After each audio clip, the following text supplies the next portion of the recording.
Bonjour à tous et bienvenue pour cet épisode numéro 211 du Basket Lab, le laboratoire du jeu. Alors aujourd'hui, nous allons parler et nous allons faire les All Backup Team. Bien. Pour changer, pour pas dire bon. Bon alors, comment allez-vous? J'espère que tout va bien. Normalement, nous sommes aujourd'hui jour de trade deadline. Et oui, c'est un jour important pour le coup.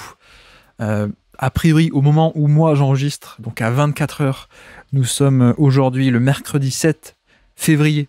Donc à 24 heures de la deadline, il ne s'est trop rien passé de gros. Peut-être que dans la nuit, il sera passé quelque chose, mais je ne le saurais pas. Qu'est-ce que je peux miser comme truc sorti de nulle part? Est-ce que je peux parier un Bruce Brown à Milwaukee, peut-être, je ne sais pas. Bref. Donc, le temps d'attendre cette trade deadline à 21h, ce soir, ce matin, peut-être, vous écoutez les All Backup Team. Et donc, le principe est très simple. Déjà, première chose, je m'excuse pour tous les anglicismes qu'on va utiliser dans le podcast. Il n'y en a pas plus que d'habitude, mais c'est vrai qu'on utilise le terme backup pour remplaçant. Évidemment, vous l'aurez compris, j'espère que vous nous pardonnerez, non pas cet anglicisme volontaire, mais juste utiliser le terme en lui-même et sa valeur un peu image, on va dire. On connaît le mot remplaçant, mais c'est vrai que All Backup Team, c'est pour le nom, le nom à l'américaine, très cool. Bref. Et donc, l'idée, c'était, avec mon invité, essayer un peu de discuter autour de ce rôle de backup. Vous allez voir qu'on arrive un peu à distinguer plusieurs catégories assez importantes de type de joueurs et de rôle d'importance de joueurs aussi. Donc, le but était un peu de faire ça et donc, à la fin aussi, de construire quels sont les All Backup Team pour la NBA en 2024, cette saison. Et donc, voilà pour le programme et mon invité du jour. Vous le connaissez puisque c'est un grand habitué du Basket Lab, bien entendu. C'est Tom qui nous rejoint aujourd'hui. Tom Feller de Dunk Hebdo, évidemment, fan de Memphis. On va pas trop le dire pour cette saison, mais surtout donc membre du podcast de Dunk Hebdo que vous connaissez bien entendu. Et puis, comme d'habitude, pour que le Basket Lab ne reste pas le backup des podcasts NBA français, pour soutenir le podcast, des petites étoiles sur iTunes, Spotify, un petit like sur YouTube, ça fait très plaisir, ou un abonnement sur vos plateformes de podcast préférées. Donc, aujourd'hui, dans notre laboratoire de recherche sur le jeu, nous allons construire les All Backup Team de NBA 2024. Bienvenue dans le Basket Lab.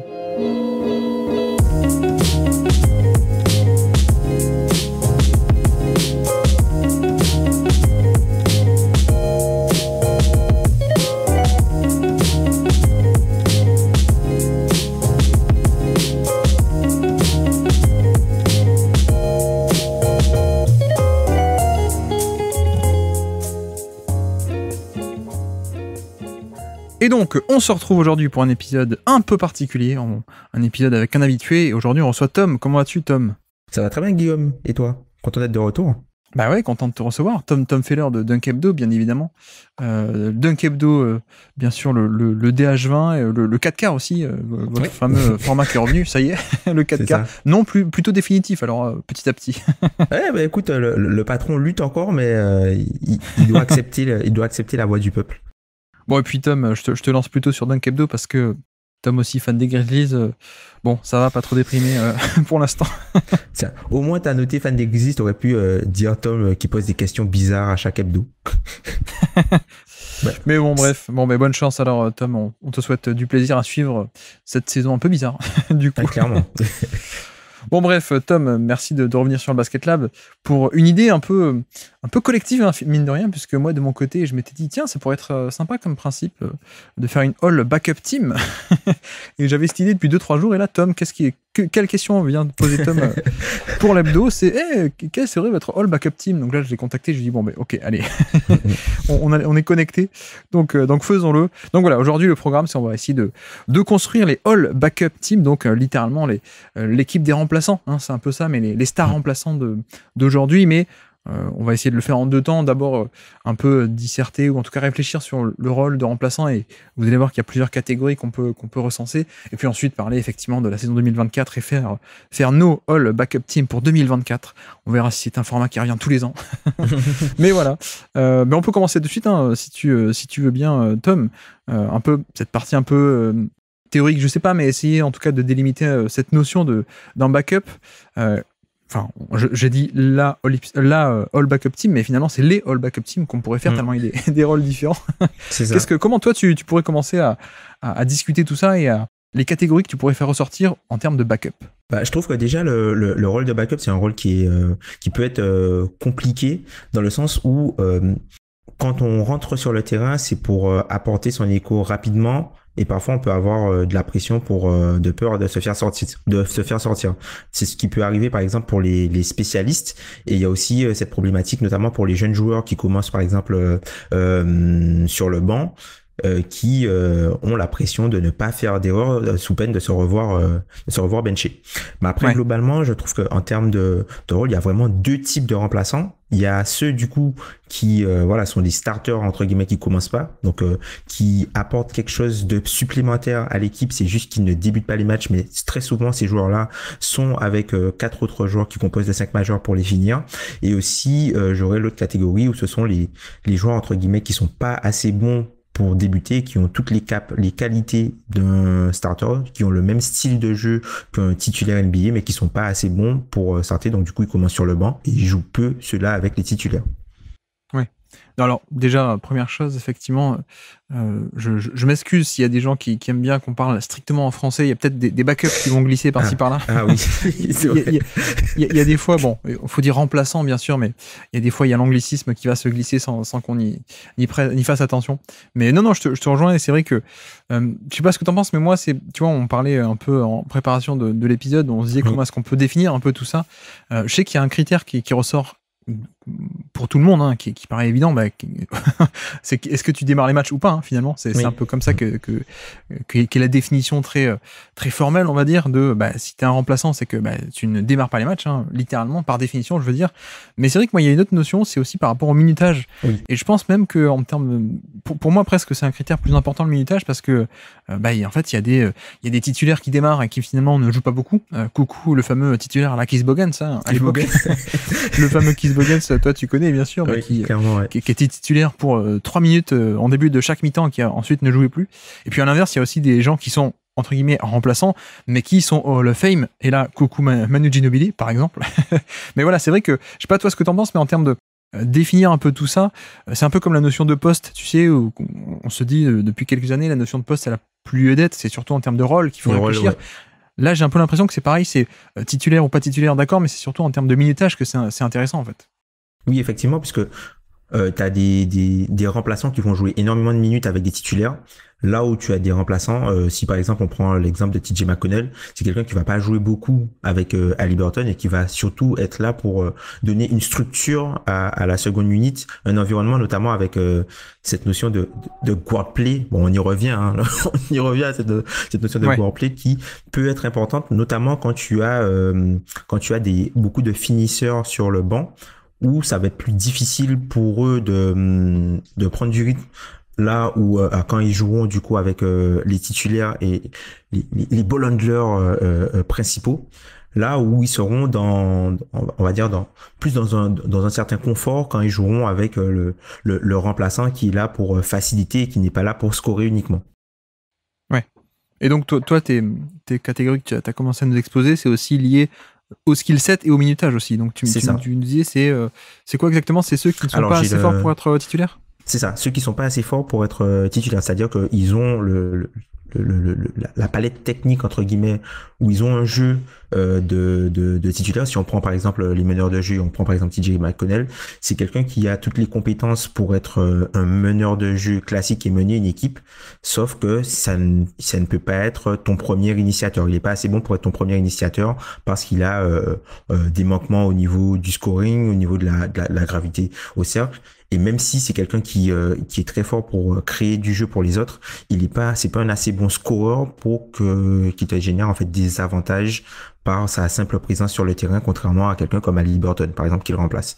Et pour moi, quand on prend par exemple au niveau des guards, enfin des gardes. Allez, on va essayer de garder les termes français, des gardes. Non, tu peux dire guard, hein, toi, c'est la touche Tom. Pour moi, il y en a de plusieurs types. Donc du coup, on a les meneurs traditionnels qui ne débutent pas. On a le scoreur un peu autonome, on va dire, le joueur un peu à la Jordan Clarkson. Oui, ce qui est une formulation intéressante, hein, et très positive, hein, je trouve, le scoreur autonome, plutôt que de dire le verre à moitié plein, qui est le scoreur plutôt que les autres, quoi. C'est ça. Ça c'est vraiment quelque chose. D'ailleurs, ça c'est on peut saluer Benji du coup de Q-Basket qui a employé cette formulation pour Jordan Clarkson qui m'a bien fait rire dans leur dernier Beyond the Hoop. On va dire qu'il y a aussi au niveau des joueurs les finisseurs. Donc ça va être vraiment les joueurs qui sont là qui sont là pour vraiment conclure, hein. Donc on peut avoir du Norman Powell. Ouais. Norman Powell, vraiment finisseur au maximum, 2 dribbles, on attaque le cercle ou sinon un tir. Voilà, des gars comme ça. Et après, on aura plus du spécialiste offensif. Donc quelqu'un qui est là que pour l'attaque avec toutes les réserves qu'on peut avoir en défense. Et de l'autre côté, on a l'autre côté de la pièce où on a quelqu'un qui est là pour le spécialiste défensif, qui est là pour des missions. Et là, c'est plus ces types de joueurs-là qu'on peut potentiellement retrouver avec le 5 majeur dans certaines configurations. Par exemple, pour le spécialiste défensif, on aura peut-être potentiellement du Javon Carter, par exemple. Et le spécialiste offensif, on aura quelqu'un qui sera là simplement pour mettre des tirs, par exemple, comme Kobe Spurt. Oui, tout à fait. Oui, et puis donc là-dedans, tu commences un peu à faire des catégories, mais effectivement, il y a plein de profils différents. C'est-à-dire que on essaie de décrire des statuts très généraux. Donc le gros remplaçant et le petit remplaçant, peut-être, c'est un peu ce que tu dis aussi. Oui, mais au sein même de ces grosses catégories, il y a des profils différents aussi de comment faire ce travail-là, quoi. Donc c'est aussi ce qui est intéressant. Mais c'est vrai que moi, de mon côté, en termes de catégories, j'en avais 3. Alors je pense que c'est un peu les mêmes que toi, mais j'en ai rajouté une en bonus en fait à la fin. Mais alors j'en avais une que j'ai appelée la Manu Zone, Manu Ginobili Zone. Oui. Et en fait, moi, j'ai aussi beaucoup lié ça alors, au skill set, mais aussi par rapport au temps de jeu, en fait, hein, comme je te disais. Oui. Moi, c'est ça aussi qui est un facteur assez important. Et donc, première catégorie, la catégorie Manu Ginobili. Pour moi, on est autour des 25 ou 30 minutes, voire même parfois un peu plus. Donc, le mec qui sort du banc, d'accord, mais il est autour de 30 minutes par match en moyenne, ce qui est un énorme temps de jeu. Et donc, ce qui est en fait plutôt une star qui sort du banc, ou en tout cas un joueur majeur ou important qui sort du banc. Donc, pour moi, c'est un peu cette première catégorie. Qui est pas totalement la catégorie où moi j'associe un peu au backup, de la notion de remplaçant un peu plus générique, quoi, je veux dire. Ensuite, j'ai une deuxième catégorie, non pas Manu Ginobili, mais la catégorie un peu le backup de carrière, donc un peu Derrick Favors, quoi, si on peut dire. Et donc là, j'associe plutôt un minutage autour des 20-25 minutes. Je pourrais détailler ensuite après. Et ensuite, j'ai une dernière qui est vraiment ce que j'appelle le utility player. Alors, pardon pour l'anglicisme, mais vraiment, voilà, je vois ce que tu veux dire. Le spécialiste. Voilà, on va dire. Le mec qui est là que pour sa spécialité. Donc, grosso modo, voilà un peu le spectre.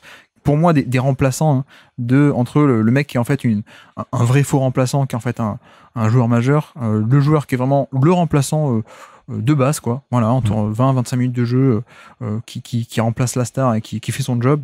Et puis après, vraiment le spécialiste beaucoup plus anecdotique. Moi, c'est un peu ça que les 3 catégories que j'avais un peu mis en lumière. Et la dernière, utility player, qu'on peut appeler la Steve Novak. Exactement, the belt. D'ailleurs, oui, c'est un peu ça. C'est assez intéressant ce que tu dis là-dessus, parce que si on reprend ta première catégorie, qu'on prend les joueurs qui sont potentiellement éligibles dans notre liste, il y a que 5 joueurs en fait qui remplissent potentiellement ce critère-là. Si on peut les nommer, hein. Il y a Austin Reeves, il y a Jaime Raquez Jr., il y a Malik Monk, il y a Josh Richardson et il y a Walker Kessler qui sont tous au-dessus de ces à peu près 24-25 minutes par match voire 30 minutes. Mais ce qui est assez intéressant, c'est qu'ils y arrivent pas de la même façon. C'est-à-dire que, par exemple, Austin Reeves, il sort littéralement du banc, même s'il a parfois quelques matchs où il est titulaire, parce qu'il y a pas mal de choses au niveau des Lakers, au niveau du starting five, ils sont en train de chercher pas mal de choses. Ouais. Là, il vient de revenir d'ailleurs. Il vient à peine de revenir dans le starting line-up. Ouais. Et là où, tu vois, Jaime Raquez, il joue beaucoup de minutes. C'est le joueur du Heat qui a joué le plus de minutes au total cette saison. Et lui, il a beaucoup de minutes aussi parce que il est sur des postes où il y a eu pas mal d'absences. C'est ça, ouais. Voilà. Donc les minutes, la totalité de ses minutes est aussi gonflée par le fait qu'il a joué pas mal titulaire. Ouais. Non, mais c'est là-dessus où effectivement ça peut être un peu trompeur, hein, ce côté je sors du banc, certes, mais bon, comme dit, parfois tu peux être une star. Et c'est vrai que moi, c'est sur cette première catégorie, la Manu Ginobili zone. Pour moi, on est certes, le mec n'est pas titulaire, ok, mais on est tout de même sur ce profil-là, en général, sur des vrais créateurs de jeu, en fait. Oui, donc, oui, clairement. ce qui est un rôle important pour le coup. Alors, création qui peut être d'ailleurs direct ou indirect. Il n'y a pas de souci là-dessus. Donc, par exemple, ça peut être Manu Ginobili qui prend en balle en main, donc création directe, mais ça peut être aussi d'autres créateurs de jeux un peu plus indirects. Et là, je pense à Duncan Robinson, tu vois, cette année, qui est là aussi, lui aussi, autour des 28 ou 30 minutes de jeu par match. Ouais. En tout cas, plus de 28, je crois, pour sûr. Mais voilà, pour dire un peu, dans cette catégorie, on met des Manu Ginobili, James Harden de Oklahoma City aussi, qui était vu comme soi-disant 6e homme. Bon, le mec était 3e meilleur joueur de l'équipe, voire 2e parfois. Des Jason Terry aussi, dans cette catégorie. Donc, toujours un Manu Ginobili remplaçant star autour des 28-30 minutes de jeu par match. Lou Williams aussi, qui était comme ça à l'époque. Jamal Crawford, bien sûr. Iguodala aussi même. Iguodala, ouais. Iguodala, tout à fait. Lamar Odom, tu sais, à l'époque, qui était 6e homme de l'année, mais il était à 32 minutes par match. Bon, c'est un vrai faux titulaire, quoi. Clairement. Tim Hardaway Jr., d'ailleurs, cette année, était au niveau de ce minutage. Dans les récents aussi vainqueurs de 6e homme de l'année, on a du Malcolm Brogdon et du Tyler Hero, qui, là, pareil, en fait, pour moi, c'est des créateurs de jeu, donc, qui ont un rôle et une importance assez grande. J.R. Smith aussi, l'année où il le gagne, il est à plus de 33 minutes de jeu par match. Bon, c'est pas un remplaçant, quoi. Voilà, c'est pas vraiment un remplaçant, quoi. Alors, ça l'est par le statut, mais voilà, c'est, en gros, moi, cette catégorie, c'est des créateurs, donc, avec un rôle important et un rôle principal, on va dire, surtout qui peuvent aussi, mine de rien, jouer des fins de match très régulièrement, ou jouer beaucoup, énormément de minutes sur un match, donc, remplaçant en début de match, d'accord, mais en fait, ils finissent les matchs, donc ils sont assez importants. Oui. Et en vrai, ce sont des vrais faux titulaires. Donc, c'est vrai que dans cette catégorie-là, tu vois, même cette année, on en a quelques-uns, tu en as cité un Austin Reeves, etc. Pour moi, je les considère pas vraiment comme des backups, un peu dans l'esprit de nos all backup teams, en gros. Ok, je vois.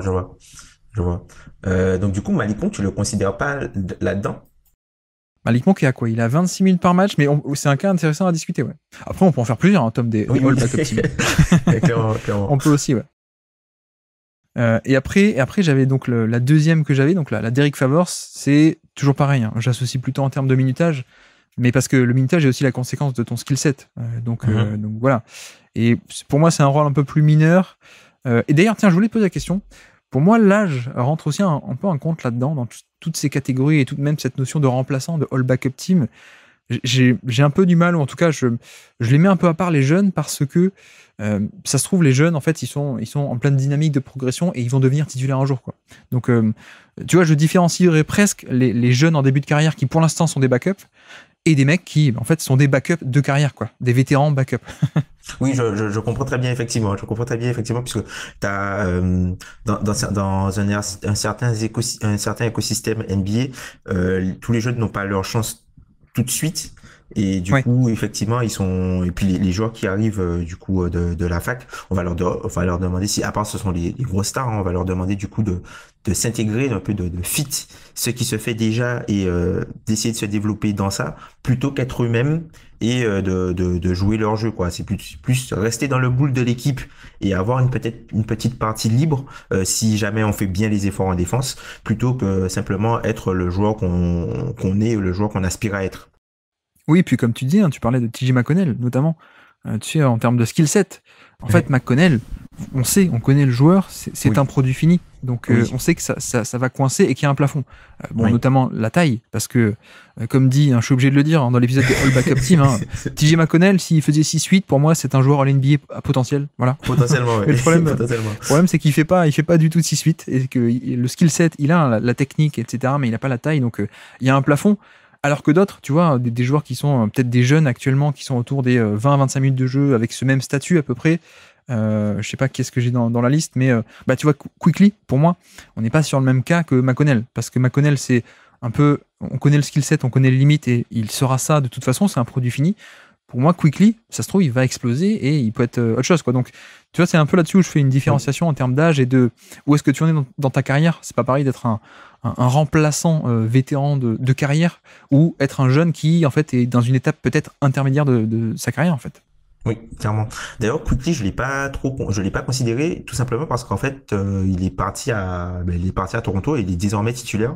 Et je sais que il finira la saison titulaire. On a un peu le même cas, par exemple, pour un pivot pour Hartenstein où malheureusement avec les blessures, tu vois, là c'est un remplaçant, mais on sait qu'il finira titulaire, donc lui je l'ai pas considéré. Mais c'est vrai que effectivement il y a une grosse différence du coup entre les backups de carrière avec ce fameux plafond de verre où même si on va dire que même si il arrive à franchir entre guillemets ce plafond de verre, encore une fois, hein, parfois le meilleur backup, ça reste le 30e titulaire, quoi. Donc c'est vrai que parfois on a tendance à beaucoup romancer. J'ai en mémoire par exemple, je sais que toi et moi on est un petit peu plus bas. Enfin on apprécie les skill set du joueur, mais on est un petit peu moins chaud sur ces joueurs-là. Par exemple Okongwu, qui par rapport à Capella. Ce qu'il fait, c'est très bien ce qu'il fait par rapport à des remplacements, mais pour moi, c'est pas un top 20 pivot NBA. Ah non, je pense pas encore. Mais après, il peut le devenir. Pour l'instant, de facto, on peut, je pense qu'on va pouvoir le classer et en discuter dans cette fameuse backup team, une de ces fameuses équipes de remplaçants, certes, mais tu vois, c'est pas pareil pour moi parce que pour l'instant, il y a un peu parce que on ne sait pas s'il va exploiter son potentiel. S'il y a encore dans 5 ou 6 ans, ce sera pas la même histoire, quoi. Ce sera parce qu'on sait qu'il est limité et que c'est comme ça, quoi. Donc c'est un peu, effectivement, la différence. Mais oui, c'est bon. Après, c'est une catégorie que moi je fais, une différenciation sur l'âge. Mais après, bon, si le mec est à tel rôle avec tel minutage, je mets là-dedans, quoi. Et puis d'ailleurs, autre point que j'avais noté, donc. Comme dit, catégorie 1, c'est la Manu Ginobili. La 2, c'est la Derek Favors, donc 20-25 minutes de jeu par match, le vrai remplaçant, on va dire. Et j'avais noté aussi que dans cette catégorie, pour moi, et je voulais avoir ton avis, pour moi, il y a aussi un avantage qui doit venir du profil aussi, dans le sens où ça doit être quelqu'un de suffisamment complet, bien sûr, pour pas être juste un joueur anecdotique, mais surtout, là où ça peut être intéressant, c'est si ton backup a un profil un peu différent de ton titulaire. Et ça peut apporter des choses très différentes, en fait. Oui, c'est par exemple, tu vois, le cas de Malik Monk où il y a Malik Monk, en fait, il me fait un peu penser à ce qu'on avait par exemple avec Jordan Poole il y a à peu près 2 ans quand il était aux Warriors. Désolé d'en parler de cette façon, mais en fait, si tu veux, dans le sens où Jordan Poole, c'est quelqu'un qui pouvait remplacer le skill set de Stephen Curry avec de gros guillemets et aussi celui de Klay Thompson. Donc du coup, il t'offrait une vraie polyvalence. Ouais. Voilà, une vraie polyvalence dans le sens où il pouvait être le facsimile de l'un ou de l'autre en fonction de qui était sur le terrain avec lui. Et ça, c'est quelque chose qui a une très grosse valeur puisque tu peux du coup adapter et tester des combinaisons qui normalement ne pourraient pas être possibles vu que tu as un des titulaires qui n'est pas là. Et ça, c'est quelque chose qui est très fort et c'est quelque chose qui, pour moi, est très important, notamment avec Malik Monk, puisque Malik Monk, c'est quelqu'un qui est capable de jouer avec Fox, qui est quelqu'un qui est capable de jouer aussi avec Huerter et qui a même des automatismes très bons avec Domantas Sabonis, quoi. Donc, il est capable de jouer avec un des deux et il est capable aussi de jouer sans les deux. Oui, tout à fait. Mais c'est là-dessus où parfois on parle de la force de cette équipe, c'est aussi la flexibilité selon certains line-up. Tu vois, je parle notamment Jay Crowder. Pourquoi j'aime bien Jay Crowder au Bucks, c'est parce que tu peux jouer avec les deux gros qui sont Brook Lopez et Giannis, évidemment, les schémas d'avant Adrian Griffin, hein. Maintenant on verra. Enfin voilà. Bref, Adrian Griffin est parti, maintenant on verra Doc Rivers, mais non bref, mais t'as un peu le plan A. Et après, tu as aussi le plan B et qui vient aussi du fait que ton backup a justement un profil différent. Jay Crowder, tu peux le faire entrer, c'est pas une star, il va être à 20-25 minutes de jeu maximum ou en moyenne, mais sauf que ça, selon certains match-ups, peut-être qu'il va manger plus de temps de jeu sur Brook Lopez parce que tu auras besoin de plus de spacing ou tu auras besoin de certains line-up en small ball ou en switch. Donc, tu vois, ça paraît un peu des rôles un peu mineurs et ça l'est. Mais il y a certains cas comme ça où je trouve que la force d'un de tes backups comme ça, qui n'est pas un backup star, hein, qui n'est pas Manu Ginobili ou James Harden ou Lou Williams, etc., mais de ces vrais backups, entre guillemets, remplaçants, une des forces, c'est aussi cette diversité de profils, parce que ça peut être un point clé en termes de à quel point tu es capable de déployer des stratégies, des tactiques et des systèmes différents, offensivement ou défensivement. Et c'est là-dessus aussi où, tu vois, souvent, il y a un peu cette idée reçue que, bah tiens, j'ai tel joueur titulaire, il faut que je trouve sa version 2.0, quoi, pour mon remplaçant. Alors qu'en fait, pas tellement, quoi. Peut-être, parfois, c'est aussi même intéressant d'avoir une version qui est peut-être tout aussi forte, mais en faisant des choses aussi différentes. Oui, clairement. D'ailleurs, on a ce cas-là pour... là, on a parlé du coup au niveau de la ligne arrière, mais on peut avoir ces cas-là, par exemple, au niveau des intérieurs, avec par exemple des joueurs comme par exemple Nasrid et Kevin Love, qui sont totalement différents qui sont un peu différents des pivots titulaires et des intérieurs titulaires, mais qui peuvent jouer avec eux et qui peuvent jouer avec un des deux joueurs qui est sur le front de courte, peu importe lequel, et qui peuvent jouer aussi sans les deux. Ouais, exactement. Je pensais tout à fait à Nasrid, qui est peut-être le meilleur exemple actuellement. Ouais. Et on pourrait potentiellement rajouter Kelly Olynyk, même si il y a Kelly Olynyk qui joue peu pivot seul, puisqu'il y a souvent Walker Kessler désormais, mais c'est vrai qu'il pourrait jouer aussi avec Markkanen. Oui, tout à fait. Non, mais c'est vrai que Nasrid a bien ce côté où en fait il a un skill set qui est très différent et de Rudy Gobert et de Karl Anthony Towns, ce qui fait que tu peux te combiner avec les deux.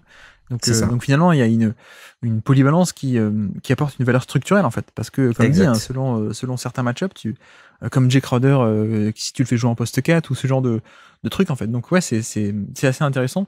Donc, pour moi, c'est aussi un des points que je vais regarder aussi, le côté à quel point est-ce que tu peux apporter de la diversité dans ton profil ou pas, en tant que remplaçant. Et c'est vrai que pour moi, on est sur donc une catégorie de joueurs, cette deuxième catégorie qui n'est pas primordiale, mais qui n'est pas non plus anecdotique. Et donc, j'enchaîne avec ma troisième catégorie, rapidement, mais parce qu'il n'y a pas grand-chose à dire, mais c'est les fameux utility players, en fait, que j'ai nommé comme ça, qui, en fait, là, on est vraiment sur du spécialiste. C'est ce que tu décrivais aussi. Donc là, en termes de minutage, moi, j'ai vu quand même une corrélation autour de 15 minutes ou moins en moyenne, c'est-à-dire qu'il y a certains matchs, ils vont pouvoir sortir un peu, mais la majorité des matchs, pas forcément. D'ailleurs, ils jouent pas forcément tous les matchs, un peu le Steve Novak d'ailleurs, donc le petit minutage, l'ultra spécialiste, et là où le Manu Ginobili type, ou en tout cas le créateur de jeu type, le remplaçant star, il est quand même assez complet, et il a un rôle important qui est la création. La catégorie 2 des backups un peu classiques, 20-25 minutes de jeu, pour moi, c'est le joueur relativement complet pour, mine de rien, pouvoir jouer pas mal. Pour moi, cette catégorie 3, c'est le spécialiste qui, en fait, n'est peut-être pas viable du tout sur de longues séquences. Oui, c'est du 15-20 minutes où il y a des faiblesses, en fait, qui rattrapent le joueur.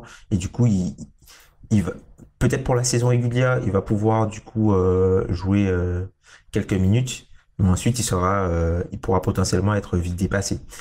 Par exemple, si on peut prendre des exemples concrets, hein, un gars comme par exemple Matisse Thybulle, ou voilà des joueurs comme ça, ou potentiellement Isaiah Joe, même si il y a un petit peu, même si Isaiah Joe, j'aime bien la défense, c'est pas un stopper, mais voilà, c'est pas quelqu'un de totalement éthique, mais voilà, c'est le type de joueur, par exemple les Grayson Allen, des joueurs comme ça, même si lui il est titulaire cette saison. Tu vois, Isaiah Joe, je le mettrais pas dans cette catégorie d'ultra spécialiste. Moi, je le mettrais quand même plutôt catégorie 2 middle, quoi. Oui, je te rejoins. Parce qu'il y a quand même un peu de défense. Ouais, et puis il y a quand même un peu de défense et c'est solide. C'est ça, ouais. Je mettrais plutôt Bryn Forbes, tu vois, dans cette catégorie spécialiste. Oui. Bryn Forbes, Steve Novak. C'est ça, ouais. J'avais noté shooter, on a Steve Novak, Bryn Forbes, donc. Et pour toi, j'avais noté aussi Troy Daniels. Troy Daniels avec la flamme. Évidemment. Non, mais il y a un peu ce côté spécialiste shooter, donc qui est pas forcément viable défensivement ou sur des gros temps de jeu. T'as le pivot, hein, notamment pivot défensif, Cole Aldrich à l'époque, ou le Quincy AC à l'époque aussi. Ou alors tu es le meneur au point d'attaque, mais très là aussi spécialisé défensif, mais qui du coup offensivement te pénalise. Et donc là, voilà, des Davion Mitchell, des Javon Carter, à l'époque des Semi Ojeleye aussi, hein, plutôt sur l'aile, mais voilà, le vrai spécialiste défensif qui en fait va avoir des temps de jeu là encore de moins de 15 minutes en moyenne parce qu'en fait c'est difficile de le faire jouer tout le temps en attaque tellement il te handicape en fait. Ça va être un joueur de rôle et qui va avoir ses minutes fluctuer vraiment en fonction du match-up et de la situation du match, quoi. Il y a des matchs où ils vont pas jouer beaucoup, mais il y a des matchs où ils seront très importants parce qu'il y aura quelqu'un à stopper en face. Enfin, à limiter. On va pas dire stopper, à limiter. Oui, c'est un peu ça. Tu vois, du Josh Okogie, des gars comme ça, quoi. Et après, toujours pareil, hein. Alors, plus on baisse dans la catégorie, plus l'événement est rare et peu probable. Mais il y a des fois, une série de playoffs, ça se joue aussi à un ou deux bons match-up. Et est-ce que tu as les bonnes armes pour y répondre? Oui. Tu vois, par exemple, Davion Mitchell. Pour moi, Davion Mitchell n'est pas un joueur NBA viable sur un gros temps de jeu. Bon, voilà, les Kings ont failli battre les Warriors aussi l'an dernier parce que la défense de David Mitchell sur Stephen Curry, c'était quand même pas mal, quoi. Donc, c'est pas tout le temps. Et cette catégorie 3 des utility players, des joueurs un peu anecdotiques, très typés rôle précis, spécialistes, on peut dire. Ouais, il y a aussi des fois où si tu l'as la bonne fois, tu le sors de la boîte la bonne fois, ça peut être utile, quoi. Mais ça peut marcher, ouais. Ça peut marcher. Tiens, d'ailleurs, j'avais pas noté, je sais pas énumérer certains exemples de la catégorie 2, tu sais. Les backups, les remplaçants un peu 20-25 minutes, un peu en carrière comme ça. Bon, Derek Favors, hein, c'est un peu l'exemple type pour moi, parce que lui-même, j'avais l'impression qu'il voulait faire cette carrière-là, quoi. Être titulaire, ça l'intéressait pas. Je pense qu'on peut mettre aussi des Taj Gibson, des Brandon Bass, tu vois, dans cette catégorie. Oui, clairement, ouais. Un peu plus à l'extérieur, des Terrence Ross, Landry Shamet, oui. Lukemba Amoute aussi, tu vois, mine de rien. Le classique. Eh ben oui, évidemment. Le classique, Lukemba Amoute, le Jeff Green oui, tout à fait, minimum. Le Jeff Green au minimum. Exactement. Jeff Green. Après, toute une flopée aussi de les meneurs un peu gestionnaires, tu sais, les DJ Augustine, TJ McConnell, Luke Ridnour, Beno Udrih aussi à l'époque, Monte Morris. Pour moi, tout cela, c'est pareil, hein, comme tu dis avec TJ McConnell, c'est-à-dire skill set limité, quoi. Voilà, c'est ça. Ou tu sais que voilà, ce sont des joueurs qui pourront avoir un rôle à un certain moment donné dans le jeu, mais qui si tu as besoin de ces joueurs-là pour gagner une série de playoffs, tu es très mal barré. C'est ça. Et en même temps, tu dois pas compter que sur eux. Mais pour moi, souvent, les meilleures équipes sont celles qui ont le plus de profondeur. Oui. Et en général, ça vient piocher là-dedans. C'est-à-dire, combien de joueurs de cette catégorie de 20-25 minutes par match tu as dans l'effectif, quoi. Tu vois, Denver, pour moi, c'était ça. Pour moi, Denver, ils avaient un des plus grands nombres de NBA l'an dernier, un des plus grands nombres de joueurs qui étaient capables de jouer 20 minutes en playoff, quoi. Et qu'il y a des équipes, on a vu, ça manquait, quoi. Après Denver, je trouve que c'est particulier parce que Denver forçait les adversaires à s'affaiblir d'un côté du terrain pour permettre à d'autres joueurs qui pourraient pas jouer normalement de jouer, tu vois. Parce que pour défendre Denver, tu étais obligé de compromettre ton attaque parce que Denver trouvait des solutions assez facilement avec Nikola Jokic, enfin assez facilement. Il est pas mal alors ce Nikola Jokic au final. Le petit Serbe qui a toujours les griffures à l'épaule. Il est vraiment pas mal ce joueur. Après tu vois, pareil pour les Warriors 2022, je me faisais la réflexion aussi, c'était une des équipes les plus profondes de cette année-là, quoi, tu vois. Clairement. Bon, on passe Curry, Klay Thompson, Draymond Green, ok.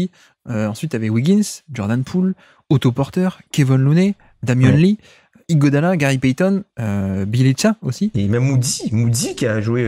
Moses Moody, ouais, tout à fait, pendant les playoffs.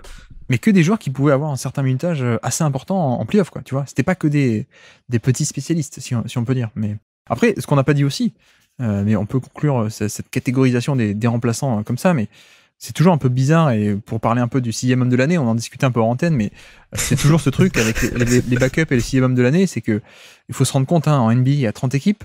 Grosso modo, si on dit que les 30 équipes ont 5 titulaires qui sont les 5 meilleurs joueurs sur le terrain, vous faites le calcul, ça fait quand même 150 titulaires NBA. Donc le 6e homme, en gros, c'est quoi? C'est le 151e meilleur joueur de NBA, c'est ça, Tom? C'est ça. Ou peut-être il doit être aux alentours de peut-être 100, 115, 120. Après, encore une fois, ça dépend des joueurs qui sont dans la catégorie, tu vois, Ginobili. Les joueurs qui sont dans la catégorie un peu du Ginobili, ils sont dans d'autres stratosphères et parfois on aimerait bien les voir dans d'autres rôles qu'ils aient potentiellement leur propre équipe pour pouvoir les juger et avoir un peu une valeur étalon par rapport aux joueurs élites. Mais c'est vrai que dans la plupart des cas, t'as rarement des remplaçants qui sont dans le top 80. Tu vois, peut-être ton premier remplaçant, il va peut-être être dans le top 60. Et encore. Ouais. Enfin, il va être en dehors du top 60 et encore. Pour les très très forts, quoi. Ouais. Ou sinon, ce sont des Hall of Fame. Non, mais effectivement, je faisais exprès un peu de dire ça. Alors, oui, il y a un peu ce truc. C'est qui? C'est Jonathan Sharks, hein, tu disais, qui en parlait à l'époque. Jonathan Sharks. Ouais, Jonathan Sharks, de The Ringer. qui disait que littéralement que c'est assez bizarre en fait le trophée de 6e homme de l'année parce qu'il récompense un joueur qui n'est pas assez bon pour débuter. C'est ça. Alors, en un sens, je suis d'accord. En un sens, je suis aussi pas complètement d'accord parce que, en fait, de facto, comme dit, en fait, on vient souvent piocher dans cette catégorie de la catégorie Manu Ginobili. Alors, ils sont pas tous aussi forts que Ginobili. Et Ginobili, c'est un Hall of Famer qui sortait du banc. Mais voilà, souvent, hein, je te fais les derniers vainqueurs. Malcolm Brogdon, l'an dernier à Boston, bah, c'est un vrai faux titulaire pour moi. C'est pas vraiment un catégorie backup 20 minutes par match, quoi, tu vois. Tyler Hero, avant ça, Clarkson, Lou Williams, Montrezl, Eric Gordon. Tu te souviens que Eric Gordon, en 2017 aux Rockets, en fait, il sort du banc. Mais bon, c'est pareil. Il devait être à plus de 30 ou 32 minutes par match. Hein, exact. J.R. Smith, je te l'ai dit, plus de 33 minutes par match aux Knicks. James Harden 2012, bon ben voilà, lui il était carrément en top 30 NBA déjà à l'époque. Lamar Odom, pareil, plus de 30 minutes par match aux Lakers. Enfin bref.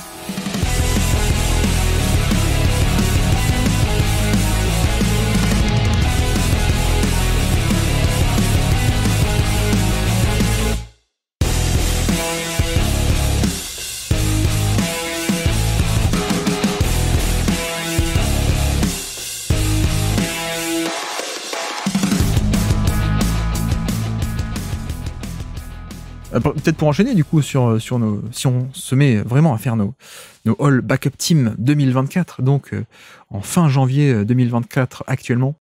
C'est pour ça que moi là-dessus, je suis intéressé par tes critères. Moi j'ai des critères. Quels ont été toi tes critères pour décider qui est-ce qu'on faisait rentrer ou pas rentrer dans tes All Backup Team? Alors du coup, moi j'avais plusieurs critères, j'en avais 3 gros. Le premier déjà, donc du coup, c'était de ne pas avoir débuté plus de 50% des matchs. Ou du moins de ne pas être sur le point de... En janvier, par exemple, Emmanuel Quickley, il a totalement changé de rôle, donc du coup, on ne peut plus le juger sur ce qu'il va produire, puisque désormais, il est titulaire, tout comme Hartenstein. Tu anticipes sur la fin de saison, en fait. Voilà, j'anticipe un peu sur la fin de saison, par exemple, pour Colin Sexton aussi. Ensuite, l'autre critère, c'est du coup le volume de minutes totales. Parce que pour moi, c'est quelque chose qui est important d'avoir de la régularité, de jouer beaucoup. J'aurai ensuite l'efficacité dans le rôle et en gros le nombre de matchs joués. Donc ce que j'ai fait, c'est que j'ai pris à peu près une vingtaine de minutes par match, multiplié par le nombre de matchs et multiplié après par 60% pour avoir à peu près un nombre de minutes. Donc j'ai pris personne qui est en dessous de 500 minutes. Ok. Donc certain pourcentage de saison joué, quoi. Mais aussi, il faut pas trop de matchs démarrer. Je dois dire que moi, quand un peu dans l'esprit, pour moi, des backups, des remplaçants, moi dans l'esprit, je voyais plutôt ma catégorie 2, hein, comme je te disais, donc plutôt le mec 20-25 minutes de jeu par match. Donc moi, je me suis mis une limite à moins de 26 minutes par match en moyenne, grand maximum. T'as enlevé du monde.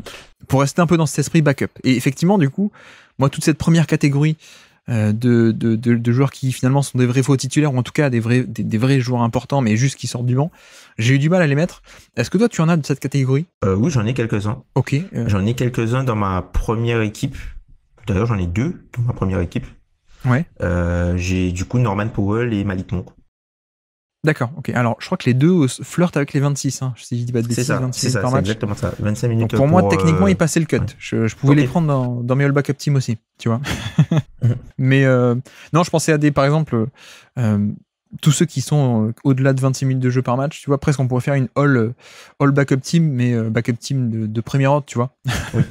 Par exemple, Austin Reeves qui a 30 minutes par match, Jacques à 30, Tim Hardaway cette année qui est à 30 aussi, mine de rien, et qui pareil, hein, tu vois, Tim Hardaway quand il rentre, bon, moi ça me plaît pas trop, mais de facto il rentre, c'est un peu le point focal de la seconde unité de Dallas, quoi. Et donc voilà. Bogdanovic aussi, Bogdanovic sort du banc, mais avec un énorme temps de jeu aussi, quoi. Il joue une demi-heure, je crois, par match en moyenne. Ouais, à peu près. C'est beaucoup, quoi. C'est beaucoup. Duncan Robinson aussi, évidemment. Al Horford, qui est à 27, je crois, 27 minutes par match. À peu près, Chris Paul aussi. Et PJ Washington, tu vois. Presque, on pourrait faire une all backup team des gros temps de jeu, quoi. Des vrais faux titulaires, quoi. Je pense, quoi. Clairement, parce que c'est un petit peu plus de la moitié du match, quoi. Bah, c'était un peu mon idée, ouais. Enfin, c'est beaucoup plus, c'est à peu près 60% du match, quoi, globalement. Ouais, puis quand il rentre, tu vois, Duncan Robinson, c'est 28 minutes par match, donc c'est beaucoup, 28 minutes par match. Et en plus, quand il rentre, c'est lui le moteur de l'équipe sur le terrain, quoi. Donc il y a aussi cette importance-là. Mais bon, après, ça me va si du coup dans cette équipe on met pas Hardaway Jr. et Caris LeVert, si ça me va. Très bien. Ça va Mais très par bien exemple, aussi. on peut mettre du Austin Reeves à la main, Jaquez peut-être en 3, Robinson en 2 par exemple, alors Ford en 4 ou en 5. Et après, je sais pas quoi faire avec le cas Hartenstein. Je sais pas. Ah, c'est vrai, tu l'as considéré du coup? Parce que c'est vrai que lui, le truc, c'est que ce qui augmente ses minutes, c'est le fait qu'il est titulaire, mais en fait, il était C'est déjà ça. bon quand il était sur le banc. Oui, je suis un peu entre les deux et je ne sais pas quoi faire. Parce que on aurait eu cette conversation il y a un mois, ça aurait été facile. Oui, D'ailleurs, tous les deux, on l'adore. Hein. Hartenstein, on en oui, a parlé il y a clairement. 2 ans, je crois, déjà sur le Oui, Basket Lab. déjà, oui, effectivement. On était très chaud quand il était backup aux Clippers. Et pour moi, clairement, c'est un des meilleurs backups de NBA, sauf que je suis en train de me dire à quel point est-ce que, justement, il n'est pas un peu en train de dépasser le côté meilleur pivot backup de NBA pour devenir, en fait, un plutôt bon titulaire NBA, quoi, tu vois. Il nous fait une Marcin Gortat. Exactement, tout à fait. Oui, il fait une Marcin Gortat, ouais. Oui, pour rappeler un Marcin Gortat qui était le backup pendant longtemps de Dwight Howard et qui ensuite s'est émancipé, qui est parti, qui est devenu un très très bon pivot des années 2010 en fait. Hein. Clairement, clairement. Ouais, je suis assez d'accord. Je suis assez d'accord. Du coup, presque, je sais pas, je pense qu'on pourrait presque le retirer de cet esprit des remplaçants un peu génériques, quoi, tu vois. Oui, oui, oui. Bah, du coup, Et qu'est-ce que tu penses de PJ Washington alors, Tom? le truc avec PJ sur Washington, je suis très dur avec lui parce que j'en attends beaucoup. Ouais, Et en vrai, le joueur est intéressant, mais pour moi, il y a trop d'irrégularité en fait aujourd'hui avec PJ Washington. Alors, ouais, c'est vrai qu'il fait un petit peu tout bien, mais par exemple, cette saison, je préfère la saison de Kevin Love à celle de PJ Washington dans le rôle de pivot, par exemple, c'est vrai, de pivot backup. c'est vrai. J'ai pas checké Love, il a combien de minutes d'ailleurs? Love, on va checker ça en direct. Kevin Love, 18. Ah bah ça va, il peut rentrer dans les backups normaux, lui. Il est pas dans la hall first backup, quoi. Voilà. Non, mais Washington, effectivement, je l'aime beaucoup comme toi. Et je me demande à quel point je suis pas plus amoureux Du profil. presque de l'idée ou de la théorie que de ce qu'on a concrètement, quoi. En tout cas, ça a du mal à se concrétiser, je trouve, au final. Et pourtant, il y a des choses, hein, parce que tu vois, moi, PJ Washington, ah oui, il y a de la polyvalence défensive. Et au début, il y avait une problématique de tir où il prenait beaucoup de temps pour déclencher. Et là, Ouais. le tir, il a réglé ça. Il déclenche très vite PJ Washington. Mais même au niveau défensif, je sais pas, j'en attends plus. Tu vois, j'en attends un peu plus. Et peut-être qu'au final, le joueur est bien meilleur que ce que j'ai en tête parce que on va dire, comme j'en attends énormément de lui, je le mets sur un autre standard. Ouais. Ouais. Alors que c'est un très bon remplaçant, quoi. Moi, j'en attends d'être d'un niveau titulaire, quoi. Mais c'est un bon Oui, remplaçant. c'est ça. Moi, j'espérais le voir en tant qu'excellent titulaire NBA, en fait, aussi. Parce Mm. qu'il a un skill set assez intéressant. Donc peut-être qu'il y a un biais de déception, effectivement, mais Oui, tu vois, c'est c'est ça. comme. Je me demande à quel point on n'est pas un peu trop théoricien, justement, tu sais, où bah, c'est quelqu'un qui a une plutôt bonne mobilité et qui en plus a Oui, une énorme envergure de bras. Et du oui, coup, lien logique, bon, bah, il peut faire des switches et il peut protéger en plus un peu le panier, quoi. oui. Certes, ça c'est la théorie, mais est-ce que concrètement il le fait? Mm. Ça, je sais pas. Et est-ce que, pareil, il peut shooter, mais sauf que les chiffres sont pas bons du tout. Donc la théorie, c'est d'accord, mais les résultats sont pas là depuis 5 ans. Oui. Il peut driver parce qu'il est plus mobile, il a de dribble. Ok, à quel point est-ce qu'il y a des résultats concrets, quoi, au bout de 5 ans? Ils sont pas trop là. Mais en tout cas, je me demande à quel point, s'il se fait échanger, ça peut pas justement être un excellent backup en limitant son temps de jeu et surtout en l'optimisant plus dans un rôle plus réduit et plus spécifique, plutôt que là actuellement où on attend qu'il explose dans un gros rôle et que ça vient pas, quoi. Je sais pas. Oui, oui. Mais si ça se trouve, ça peut être, un joueur de banc qui entre guillemets va changer de scénario et va être un peu on va dire, il va être un peu le nouveau Nasrid, quoi, qui sera entre deux profils et qui sera très intéressant, qui pourra jouer avec des deux titulaires sur le fond de courte et qui pourra aussi avoir des minutes sans lui. Mais peut-être dans un autre environnement, quoi. Ce qu'a fait Rui Hachimura l'an dernier, par exemple. Tu vois, Hachimura, potentiel, etc. à Washington, sauf que bon, jamais été fan.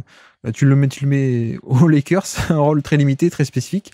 Et il fait un bon round de playoff, quoi. Tu vois. Je C'est sais ça. pas. Mais bon, je suis pas hyper convaincu. Bon bref. Du coup, lesquels toi tu avais dans tes équipes parmi ces gros temps de jeu que moi je considère pas, lesquels toi tu avais fait ressortir du lot? J'avais Duncan Robinson Ouais, Duncan ok. Robinson pour vraiment l'évolution du jeu avec et sans ballon. Et en fait, Ouais, quelque chose qui me marque beaucoup en fait sur Duncan Robinson. Alors, la première chose, c'est l'intensité. C'est-à-dire que Duncan Robinson, que l'action soit jouée pour lui ou pas, tu peux pas le savoir. Parce qu'en fait, il a toujours la même intensité, la même vitesse. Ou tu as des joueurs où quand tu vois, ils savent que, par exemple, la course, ça va être un leurre. Ils vont pas y aller de la même façon. Duncan Robinson, t'as aucun moyen de le savoir. ouais. Chose que j'aime aussi beaucoup chez lui, c'est les zones du terrain où il est dangereux désormais. Avant, Duncan Robinson, c'est quelqu'un qui était dangereux uniquement derrière la ligne à 3 points. Oui. Maintenant, c'est quelqu'un qui commence à être dangereux quand il rentre dans la ligne à 3 points, quand il passe la ligne à 3 points et quand il est lancé. Il a développé vraiment un jeu même vraiment un bon jeu après du coup la menace à 3 points, ou un jeu de feinte où il arrive à faire des fly-by, des side steps, il arrive à attaquer aussi la raquette, en plus de sa relocation. Donc du coup, pour moi, c'est vraiment l'un des meilleurs ailiers remplaçants de la ligue cette saison. Et je pense qu'on se rapproche un peu de Kyle Korver. Alors j'ai peur de faire un peu de blasphémie, mais je trouve qu'on se rapproche un peu de la dangerosité vraiment de Kyle Korver quand tu vois Duncan Robinson cette saison. Je trouve que on est au-dessus de la catégorie un peu juste spécialiste du shoot, moi. Oui, avec Robinson. clairement. On est vraiment sur un vrai moteur d'attaque, un peu création indirecte, donc pas direct balle en main, pick and roll, mais indirect de par sa menace au shoot. Et on a vu que même en finale, c'était ça. Hein, parmi les meilleures séquences de Miami en finale, bah, c'était le Robinson qui sortait d'écran ou qui faisait des choses. Des choses comme ça, ouais. Bah ouais. C'était la seule chose qui faisait monter haut sur les écrans Jokic. Donc, Ouais. bah ouais, comme par hasard, hein, ensuite, ça déroule derrière, quoi. C'est peut-être pas un hasard, justement. Mais oui, voilà. Non, mais je comprends et je crois que pour moi, ce qu'il a aussi développé depuis 3 ans, c'est le passing. Et comme tu dis, le dribble et le passing, surtout. Et pour moi, c'est ce qui le différencie de Doug McDermott, pardon, pas facile à dire. Clairement. Ou de joueurs comme ça, qui juste, bah, ils sont sympas pour leur shoot, mais il n'y a pas tout le reste, quoi. Alors que Robinson, ce qui lui permet aussi d'être un moteur d'équipe à son échelle, c'est qu'il n'y a pas que créer la menace et la dangerosité au shoot et au score, c'est qu'ensuite, maintenant, il est capable d'en tirer profit, quoi. Donc c'est ça qui le rend hyper intéressant, quoi. Surtout, tu vois, d'être un aussi bon finisseur avec sa taille. En fait, les choses Ouais. que peut-être on peut sous-estimer, c'est à quel point être grand et avoir ce type de qualité, ça sert parce que, par exemple, tu sais très bien que Duncan Robinson, tu peux pas passer sous les écrans, et même si il met pas dedans, et même si tu essaies de tricher, même si tu essaies de tricher un peu, il peut te punir. Et puis surtout, c'est quand tu arrives à le suivre, ben en fait, si il est devant toi du fond quand il prend son écran et il est devant toi, il arrive à poser la balle, ben en fait, pour aller contester le tir, parce qu'il est grand, il est grand, Ouais. il est très dangereux, donc du coup, c'est vrai que ça rajoute une gravité, donc tu comprends pourquoi c'est vraiment alerte générale quand Duncan Robinson est pas loin du ballon. Ouais. Donc moi, dans cette catégorie un peu que j'ai délaissée, il y avait Josh Hart aussi qu'on n'a pas évoqué, Oui, je l'ai que j'ai aussi. pas totalement mis dans les backups. Est-ce que toi, tu l'avais dans tes all backup team ou pas? Oui, oui, il est aussi au niveau des forwards. Il est à côté dans ma first backup team, dans ma première équipe de remplaçants. Bon, Ouais. il y a Duncan Robinson, du coup, et Josh Hart à l'aile. Ok. Puis Josh Hart, c'est un joueur dont on a beaucoup parlé. On en avait parlé, je crois, on en a parlé lors de la centaine. Josh Hart, Oui. cette saison. Et puis voilà, c'est un joueur dont on est très fan. Mais tu vois, pareil, pour moi, je considère il est à moitié titulaire, en fait. Bon, en plus, c'est les rotations à la Thibodeau qui, Ouais. bon, et des fois il est titulaire et des fois il l'est pas, quoi. Mais non, c'est vrai que maintenant, depuis l'arrivée de Lou Holding, pardon, de Anunoby, excuse-moi, j'ai pas fait exprès. Les deux sont anglais, écoute. C'est vrai, en plus, ouais, c'est vrai. Et les deux ont un temps de jeu de 48 minutes par match. Merci Tom Thibodeau. Non, alors pour moi, il était un peu au-dessus du minutage, mais effectivement, peut-être que sur la deuxième partie saison, peut-être le minutage va baisser. Mais pour moi, il y avait trop. Comme je te dis, Bogdanovic aussi, il y avait trop. Alors Ford, qu'est-ce que t'en penses? Moi, il passe pas le cut, il y a trop de minutes, mais pour moi, c'est un peu pareil, tu vois. Alors Ford, c'est un vrai faux titulaire encore aujourd'hui, j'ai l'impression en tout cas. C'est vrai. Alors, si tu veux, je trouve que Al Horford, il est surqualifié pour être remplaçant, mais commence à être juste pour être titulaire, Ça, c'est vrai, ouais. parce que aujourd'hui, les équipes le ciblent. Les équipes ciblent Al Horford pour l'attaquer. Des choses que il y a 3-4 ans, c'est quelque chose qui n'arriverait pas, quoi. Là, Ouais. après, c'est aussi parce que, encore une fois, hein, c'est pas que c'est un mauvais défenseur, c'est que quand tu regardes autour, ben, c'est peut-être le mec le plus simple à attaquer. Enfin, ou du moins, ou potentiellement, vu que c'est quelqu'un qui est très bon, encore une fois, dans la défense, sur la défense loin du ballon, c'est quelqu'un que tu voudras peut-être attaquer frontalement pour justement éviter qu'il soit présent pour aider les autres. Ouais, et puis c'est aussi quelqu'un qui s'est fait drafter sous Jacques Chirac, donc mine de rien. Alors, pas totalement à 1 ou 2 mois après, je crois, mais on est que à 1 mois après, quoi. Donc bon, bref, ça fait quand même il y a longtemps. Mais oui, donc là j'en rends compte, ouais. Mais ok. En fait, c'est la draft de Kevin Durant. Mais oui, 2007, ouais. Jeff Green aussi d'ailleurs, il est dans cette draft. Jeff Green, Mike Conley. Le bon vieux Jeff Green. J'ai une autre catégorie, donc après qu'on a évacué ces gros temps de jeu que pour moi j'avais un peu disqualifiés. Bon, il y a ceux qui devraient être un peu dans l'esprit, mais qui n'y sont pas. Donc il y a plein de noms là. Alors ils n'y sont pas selon nos critères parce que trop de minutes jouées cette saison. Mais en vrai, une autre saison, ils auraient pas dû jouer autant. Ou alors en termes de titularisation. Et tu vois, de suite, moi je peux aller sur le cas Kevin Looney, qui pour moi c'est exactement, tu vois, quand je pense à cette notion des all backup team, pour moi je pense à Kevin Looney. Mais c'est juste que, comme l'effectif des Warriors, pour l'instant, il a été un peu juste ou quoi que ce soit. Bref, il a beaucoup de titularisation, donc il rentre pas dans le critère de match joué. Est-ce que ce serait pas plutôt Keith Bogans? Comment ça? Dans le sens où, des fois, enfin, on va dire, parfois, on peut avoir le secteur un peu de cérémonie. Alors, c'est vrai que là, il y a eu pas mal de blessures où c'est quelqu'un qui va, par exemple, il va débuter, mais il va jouer peu de minutes avec Draymond, tu vois, par exemple. C'est vrai. Mais après, il joue quand même plus que Keith Bogans, qui vraiment envoyait plus du tout le terrain, quoi. C'est Dante Jones, Keith Bogans, Dante Jones, c'est ça, ouais. Abonné. Non, pour moi, Kevin Looney, 35 titularisations sur 41, donc trop de titularisations pour nous, entre guillemets, pour les critères un peu bruts. Mais tu vois, je trouve qu'on est vraiment dans cet esprit du backup, 20-25 minutes de jeu, qui joue pas tout le temps, qui parfois joue un peu plus sur les match-ups, etc., quoi. Oui. Toi, t'en as fait quoi? Tu l'as pas mis du coup à cause de... Ah non, moi je l'ai pas mis du tout, il rentrait pas dans les critères à cause des matchs joués. Bon, Tom a été très strict sur les critères, mais ok, je te suis. Ouais. Je te suis, mais alors je vais énumérer des noms qui, moi, dans l'esprit, le sont. Cam Reddish, tu vois, Cam Reddish, pour moi, l'est aussi. En termes de rôle et de minutage, en plus, ça colle totalement, mais c'est juste qu'il est titulaire actuellement aux Lakers. DiVincenzo aussi, tiens, on parlait de Josh Hart, mais DiVincenzo, c'est un peu ça aussi, je trouve. Hein, pour le coup. Oui, lui, pour le coup, je trouve que c'est un titulaire solide. Hein. Oui. C'est un titulaire solide dans l'écosystème dans lequel il est. C'est un titulaire solide et il fait plus sens là que le joueur qui l'a remplacé, qui est parti au Canada. Mais pas non plus un énorme titulaire, quoi. Voilà, c'est ça. C'est vraiment le 5e joueur, c'est ton Courtney, quoi. C'est ça, ouais, c'est ça. Eric Gordon aussi, qui a beaucoup trop joué à cause de la blessure de Bradley Beal, mais pour moi, Eric Gordon, à ce stade de sa carrière, il pourrait totalement entrer dans ces all backup teams s'il jouait un peu moins, si Bradley Beal était plus en forme. Qui c'est que j'avais aussi Malik Beasley aussi, qui a trop joué. On verra avec Doc Rivers, ça va peut-être baisser. Bruce Brown aussi, pour moi, a beaucoup joué. Je suis pas sûr que... Est-ce que Bruce Brown, tu vois, il était à quasiment 29 minutes de jeu par match? Est-ce que le meilleur Bruce Brown, c'est pas plutôt un Bruce Brown à 24-25, mais dans une top équipe d'élite? Oui, c'est ça. Hein. Après, tu vois, Bruce Brown, à Indiana, il a pas mal joué, puisqu'il y a eu un bon moment où Aaron Smith sortait du banc, quand il jouait pas poste 4, ou quand il y avait, après, tu vois, quand c'était, Smith, Jalen Smith. Oui. Jalen Smith, qui jouait au poste 4, et du coup ça avait décalé un petit peu tout le monde, et au final il a joué pas mal de matchs titulaires, Bruce Brown. Et c'est vrai que Bruce Brown, son rôle idéal, c'est vraiment en sortie de banc, sachant que c'est un joueur que tu peux mettre sur le backcourt, c'est un joueur que tu peux mettre sur le front-court, et c'est aussi un joueur que tu peux mettre à l'aile.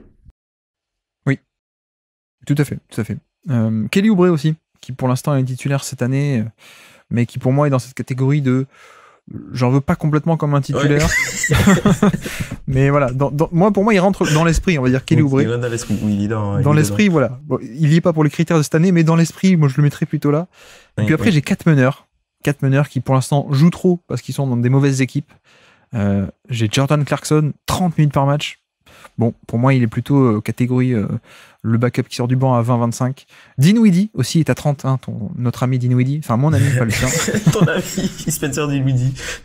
Dennis Schroeder aussi, 31 minutes, mais pareil, pour moi, Dennis Schroeder, c'est le cas classique du mec que je vois plutôt à 20-25 dans une bonne équipe. Et puis Tyus Jones, qu'est-ce qu'on fait de Tyus Jones, Tom, toi qui le connais, puisqu'il vient de Memphis.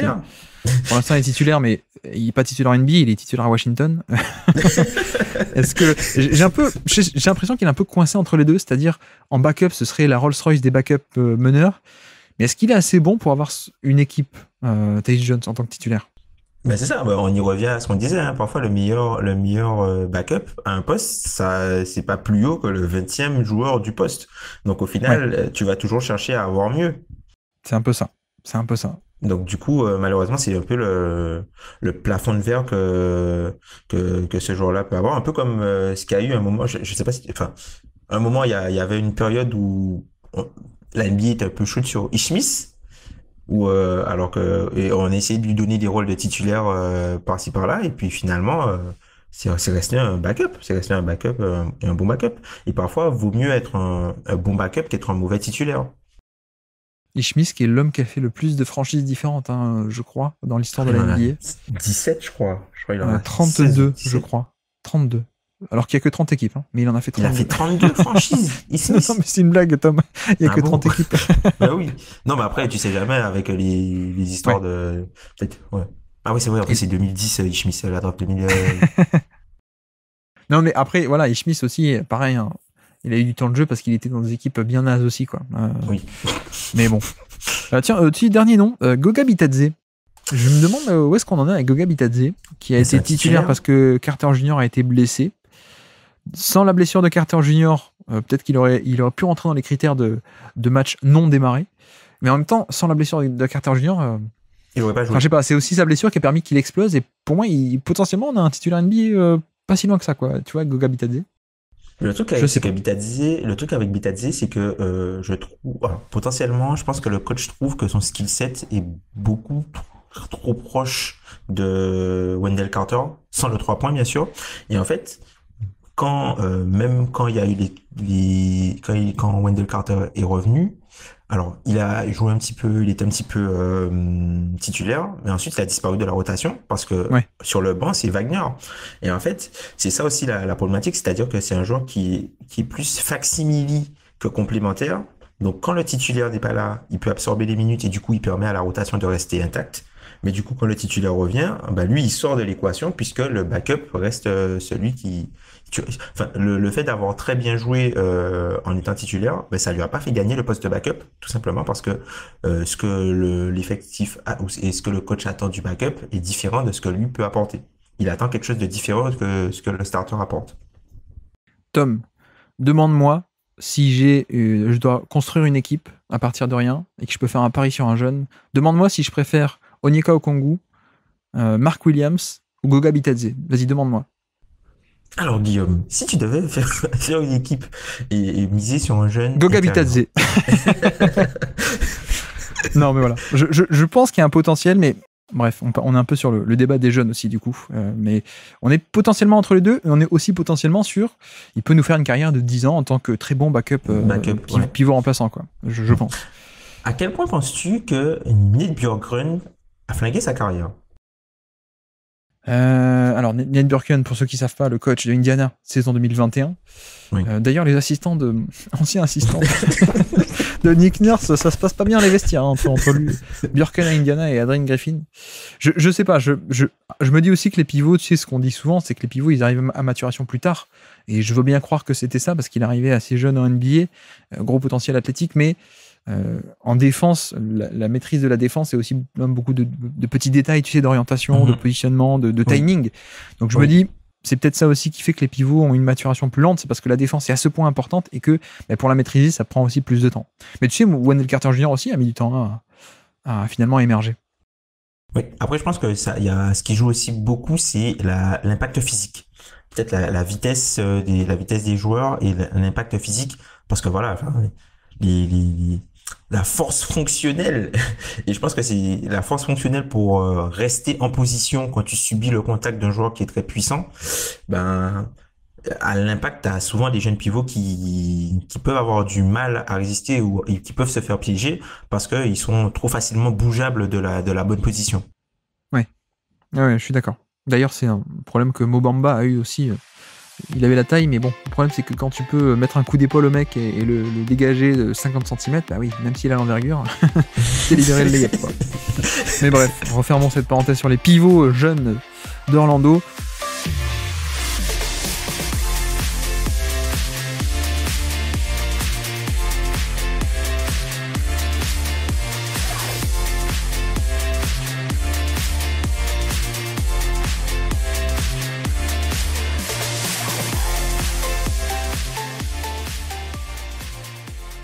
Bon, on sait déjà que tu en as 2 ou 3 noms on connaît déjà 2 ou 3 noms de tes All Backup Team. On peut enchaîner. Ouais. Alors maintenant qu'on a fait tous ces apartés et tous ceux qui auraient dû être, tous ceux qui auraient pu y être, allons-y.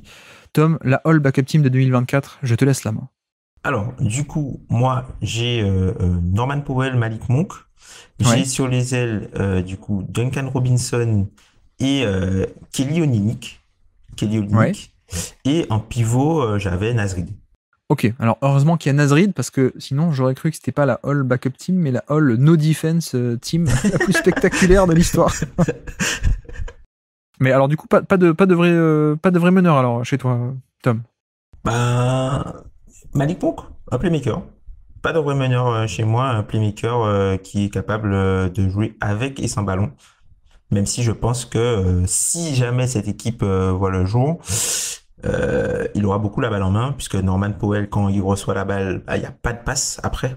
Globalement, c'est soit il tire, soit il subit une faute. Après, il y a aussi du playmaking secondaire, du coup, avec Duncan Robinson et du coup Kelly Olynyk. Kelly Olynyk qui peut servir de hub offensif et qui est très, on va dire, polyvalent dans les actions offensives qui te permettent de mener. C'est un joueur qui est assez bon aussi d'un point de vue positionnement. Et après, en pivot, Naz Reid, parce que Naz Reid, ce qu'il arrive à faire cette saison, moi Naz Reid, c'est un joueur qui me bluffe par son habilité en fait à se déplacer d'un point A à un point B avec et sans ballon. Et surtout, le footwork sur les réceptions en transition, notamment, tu vois, les pivots en transition qui shootent des 3 points, il n'y en a pas beaucoup. Parce qu'il y en a souvent qui mettent le pied en touche. Mais lui, sa capacité, en fait, à se resituer avant que la balle arrive pour déclencher tout de suite. Et puis aussi, c'est quelqu'un qui, tu peux pas le défendre avec un joueur trop petit. Ah oui. Parce qu'il a des capacités de dribble et il peut t'enfoncer, il peut jouer des pick and roll. Enfin, c'est un joueur très, très polyvalent, en fait. Et puis Naz Reid, il est quand même assez bon défensivement. Oui. Notamment pour jouer avec Karl Anthony Towns. Mais il est aussi assez bon spacer pour jouer avec Gobert. Et on parlait de cette polyvalence et flexibilité selon ton profil un peu différent. Bah lui, il apporte exactement ça. Donc, oui, moi, je l'avais un peu en lock aussi de la All Backup Team. La first aussi, ça me paraît un peu le meilleur pivot remplaçant actuellement en NBA d'assez loin. Alors après, il y a des cas un peu particuliers du genre Walker Kessler, mais qui d'une part un peu nuance parce qu'il est jeune, donc je pense qu'il peut encore sortir de là. Bon, que tu me diras, Naz Reid aussi, hein. Mais Walker Kessler aussi, contexte particulier. Mais ouais, Naz Reid me semble un peu une évidence. Robinson en a parlé, Duncan Robinson, Malik Monk et Norman Powell en a parlé. Et Kelly Olynyk alors, pourquoi est-ce que tu aimes bien Kelly Olynyk? Parce qu'en fait, c'est un joueur qui... c'est un fluidificateur, un connecteur, enfin sur le plan offensif. C'est quelqu'un qui est assez aussi malin, qui est toujours dans les bons angles et qui, dans des rôles, par exemple, à faible usage, arrive toujours à apporter un petit plus et à faire en sorte que la machine ne s'engraine pas. C'est un peu, tu vois, pour moi, c'est un peu l'équivalent de ce qui était à un moment Joe Ingles à Utah. Oui, parce qu'en plus, cette année, il nous fait des passes à la Larry Bird, là, Kelly Olynyk, qui fait des skip passes dans le corner en sortant du pick and roll. Tu te dis, mais qui êtes-vous, monsieur? C'est ça. En plus, il fait une saison à 114 de true shooting plus. Donc, énorme efficacité, plus 14%, 114 en partant de 100, le true shooting plus. Donc, plus 14% d'efficacité par rapport à la moyenne, une stat relative à la moyenne. Donc, hyper efficace, avec le passing qu'on le voit de plus en plus cette année, je trouve. Donc c'est un excellent pick. J'en avais 2 autres un peu moi dans ce poste 4, on va dire. J'avais aussi Kyle Anderson et George Niang, un peu dans cette veine là. Alors ce sont 2 joueurs que j'ai considérés Ouais, mais pour lesquels, alors par exemple, Kyle Anderson, je suis un amoureux de Kyle Anderson, mais en fait, Kyle Anderson, cette saison, il évolue beaucoup au poste d'ailier, au poste 3, et pour ouais. moi, ça ne marche pas parce que là, il y a plus de 3 points. Là, il y a plus de 3 points. Quand il joue, enfin, c'est-à-dire qu'il a, c'est vital pour lui d'avoir, de pouvoir avoir le 3 points. Et en fait, Ouais. quand tu joues poste 4 et quand tu joues, entre guillemets, poste 3, bah, pour moi, la valeur du 3 points est différente. Et là où, quand il joue, par exemple, à côté d'un autre intérieur, ben, ok, avoir un petit peu de 3 points, c'est intéressant. Quand il joue à côté de deux intérieurs, avoir le 3 points, c'est vital. Et il n'y a pas du tout. Il n'y a pas du tout, limite, il refuse les tirs. Donc, c'est pour ça que j'ai enlevé, puisque il pénalise trop pour moi l'attaque, même si il garde la menace, notamment de Ballon d'Or. Il a le rôle il a la polyvalence et il a le rôle parfois de meneur backup, hein, littéralement. C'est lui Bah oui, qui oui. parfois mène la seconde unité. Et pour Jordan Young, alors j'aime beaucoup le profil du joueur, mais pour moi c'est un peu la défense, même s'il y a, il y a une amélioration. Il y a une amélioration, mais j'ai privilégié Olin. Pour Kyle Anderson, je pense que. Alors, on a eu une très belle année l'an dernier, mais en profitant aussi des blessures, notamment de Oui. Towns, ce qui avait laissé un peu un vide et qu'il a pu le prendre. Et effectivement, pour moi, il fait partie de ces joueurs qui, dans le bon contexte où il y a la place, c'est pas parfait, mais ils peuvent prendre une bonne place. D'ailleurs, on l'avait dans le top 100 Oui. l'été dernier. On l'a mis dans notre top 100 parce qu'effectivement, il était titulaire à plus de 28 minutes par match en moyenne, joueur d'impact important dans les schémas, etc. Là, c'est vrai que l'important, c'est quand même bien retombé. Il est à peine à Oui. 22 minutes par match. Il est plus Oui. titulaire, évidemment. Il y a d'autres porteurs de balles qui lui prennent un peu les responsabilités, etc. etc. Donc, son importance, effectivement, est un peu redescendue. Mais voilà. Kyle Anderson qui a joué à la fac avec qui, Tom? Avec Shabazz Mohamed, avec Ah, voilà. Jordan Adams, avec les frères Ware, avec Tony Parker. Non, mais ça me fait rire parce que je fais des références Kyle Anderson, Shabazz Mohamed depuis le début du podcast. Mais maintenant que j'ai fait l'épisode spécial Shabazz, peut-être que ceux qui ne connaissaient pas auront la référence. Voilà, maintenant. Allez écouter cet Ça y est. épisode. Allez écouter cet épisode génial. Prenez une semaine de RTT, de vacances, pour l'écouter. Non, George Niang, oui, c'est vrai que Niang fait beaucoup moins de choses qu'Anderson, évidemment, mais il a le shoot. Oui. Et tu vois, même Olynyk, c'est peut-être celui des trois qui a le plus, qui combine le plus shoot et porteur de balle. Oui. Là où Anderson, c'est plus création, balle en main, et Niang plus le shoot. Et ce Oui. que j'aime bien avec George Niang, c'est le niveau de shoot, en fait, qui est d'élite, en fait. Et qui fait que tu sais, les fameux stunts, donc des gens que tu fais venir en défense pour boucher le terrain en tête de raquette quand il y a quelqu'un qui drive. Lui, c'est le stunt beater par excellence, quoi. Tu le mets Clairement. sur l'aile, et quand tu as le défenseur qui vient, qui l'abandonne pour essayer de boucher l'espace sur un début de drive de Donovan Mitchell, bah, C'est mort. c'est automatique, quoi. Ouais. Ouais, il punit. Et c'est bien de voir ça parce que il y a pas mal de joueurs qui utilisent parfois la menace. Tu vois, quand par exemple il y a le swing, il renvoie au joueur qui est en tête de raquette pour que lui, du coup, utilise l'angle libéré par l'autre joueur qui est venu faire le stunt. Et lui, en fait, il punit littéralement, quoi. Ouais. Ouais. Quand le joueur s'éloigne trop, il punit littéralement. Et en fait, le joueur, tu sais que comme il est one pass away, tu sais qu'il va prendre le tir forcément quand le ballon va arriver. Donc parfois, par anticipation, tu peux avoir des joueurs qui savent que c'est lui qui est là. Du coup, ils vont pas fermer le drive et t'as Donovan Mitchell qui a un drive, quoi. Un drive en ouvert plein centre. Tant qu'on est sur les pivots / intérieurs, donc tu as Nasrid dans ta première équipe, d'après ce que j'ai compris. Est-ce que tu avais d'autres noms un peu qui étaient un peu à la bagarre, voire dans ta deuxième équipe? Alors dans ma deuxième équipe, j'ai hésité avec entre trois noms. Donc Ouais. Kevin Love, Ouais. euh, Walker Kessler Ouais. et bah, aussi Okongwu.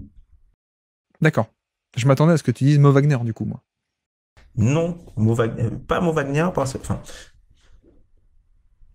pour moi c'est une histoire de style de jeu. Je suis pas hyper fan des pivots offensifs en sortie de banc. D'accord, ok. Alors, Même moi, si moi c'est Nasrid, l'inverse, moi je les aime bien. Moi. même si tu me diras Nasrid, c'est un bon pivot, même si c'est un bon pivot offensif. Et là, je pense que Mo Wagner, je me suis dit, c'est soit je prends Nasrid, soit je le prends lui, puisqu'il y a deux types de remplaçants qui ont aussi une grosse valeur et que j'aurais voulu les mettre en avant. Tu vois, dans l'échelle des rôles, si je choisis un joueur plus porté sur l'attaque, je l'aurais plus pris lui, même si tu me diras que Kevin Love, c'est aussi pareil. Mais Kevin Love, il a une particularité, c'est que il est beaucoup plus mobile sur le terrain. Enfin, pas de façon physique, mais les endroits où il peut être dangereux sont beaucoup plus différents. Il y a vraiment une grosse diversité des endroits où Kevin Love est dangereux et il y a une gravité supplémentaire avec Kevin Love. C'est notamment sur les trailers. C'est quelque chose qu'il n'y a pas, par exemple, avec Wagner. C'est que les gens sont tellement inquiets de ce que va faire Kevin Love sur le trailer que des fois, ils oublient littéralement de protéger la raquette. Le shoot est plus dynamique, on va dire, avec Kevin Love, mine de rien. Mais alors, je suppose que tu n'as pas non plus Christian Wood dans ta shortlist. Non. Du coup, qui, moi, je pensais qu'il était catégorie 2, backup 20-25 minutes, et qui en fait est en train de glisser vers le utility player, catégorie 3, pour moi, le spécialiste qui joue 10-15 minutes par match, et pas plus, même pas tous les matchs. Mais ouais, non, alors Mo Wagner, moi, j'aime pas mal. J'avais pas considéré Kevin Love en poste 5 pour le coup, donc peut-être un oubli de ma part, mais Mo Wagner, j'aime pas mal pour le côté, en fait... comment dire, selon certains match-up, t'as besoin d'un contre du drop, par exemple, donc où le défenseur va rester bas sur le pick and roll, tu fais rentrer Mo Wagner et t'as du pick and pop, donc tu étires la défense dans la verticalité et tu peux punir comme ça, quoi. Et j'aime beaucoup parce qu'on a du shoot qui est, effectivement, ça bouge moins que d'autres, peut-être un peu moins dynamique, mais bon passeur aussi, défenseur un peu meilleur que Olynyk tout de même, tu vois, par exemple. Donc, oui, ça l'un de l'autre, je l'avais aussi un peu considéré. Bon, Walker Kessler, je sais pas ce qu'on en fait, parce que quand il joue, c'est un des meilleurs protecteurs de panier de NBA, mais il joue pas beaucoup. Ouais. Et Dwight Powell aussi. Dwight Powell est relégué dans cette catégorie, du coup, maintenant. Oui. Notre ami Dwight Powell, où le joueur où enfin Derek Lively a réussi à le mettre entre guillemets hors du 5 majeur et encore on sait pas. Non, c'est vrai que c'est un joueur très intéressant, un très bon joueur de pick and roll, joueur très athlétique et aussi très, on va dire qu'il a vraiment une alchimie particulière avec les porteurs de balles. Il a souvent les bons timings pour se libérer et il a une forte gravité du coup au cercle qui permet parfois d'ouvrir des brèches aussi pour les tireurs à 3 points. Donc c'est vraiment pour moi c'est un des meilleurs intérieurs de catch and finish, littéralement. Tu voulais dire un truc sur Walker Kessler aussi, pardon, je t'ai coupé. Oui, Walker Kessler, enfin, encore une fois, tu vois, quand tu regardes que les chiffres, entre guillemets, de Walker Kessler, tu te dis, mais c'est pas possible d'infliger autant de pertes. Mais après, c'est vrai que la problématique avec lui, c'est que, voilà, il compte des secondes minutes. Souvent, ce sont des joueurs inexpérimentés enfin voilà, Walker Kessler, c'est quelqu'un qui a déjà prouvé pas mal de choses face à des titulaires NBA l'an dernier. Quand il va se ramener face à des joueurs de blanc, il va élever littéralement le plancher défensif de ton équipe. Et c'est aussi l'une des raisons, quand tu regardes les on-off défensifs du Jazz, quand Walker Kessler est sur le terrain pour le Jazz, ils sont dans le 99e centile. Ouais. Et puis moi, il y a toujours ce truc entre des backups de carrière ou des jeunes, donc je sais pas trop comment me positionner là-dessus aussi. Tiens, parmi les blessés, moi, Maxi Kleber, que j'adore, plus que tout au monde, apparemment, plus que tout le monde dans l'écosystème NBA, mais qui est blessé. Donc, à peine 10 matchs, on va dire qu'il n'est pas qualifié pour cette année. Mais sinon, en poste 4 et intérieur, je peux aussi te proposer Darius Saric et Bobby Portis. Oui. Est-ce que tu veux un des deux ou pas forcément? Plutôt Saric. Ouais. Saric, j'aime bien ce qu'il fait, surtout dans cet effectif des Warriors. C'est quelqu'un qui apporte aussi beaucoup de liens. Hein. Tu vois, on parlait de Olynyk tout à l'heure. C'est quelqu'un qui apporte beaucoup de liens.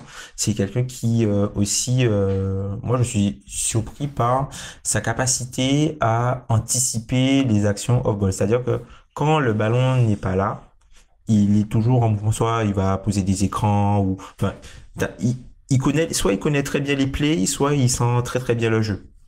Mais en tout cas, je trouve que c'est vraiment un joueur intéressant et qui matche bien et vous en aviez parlé d'ailleurs dans les meilleurs joueurs au minimum cette saison.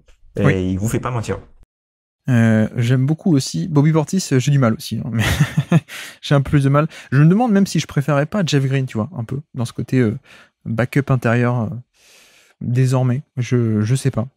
Jeff Green ou Tarizon? Même si Tarizon, il y a une problématique de minutes et une problématique de start vu que Dylan Brooks a manqué pas mal de matchs. Mais c'est vrai que Jeff Green, il est intéressant. Qu'est-ce qu'il fait, Tarizon? Il fait 22 minutes par match en moyenne. Ouais, il rentre dans la catégorie, hein, totalement. Backup qui sort, ouais.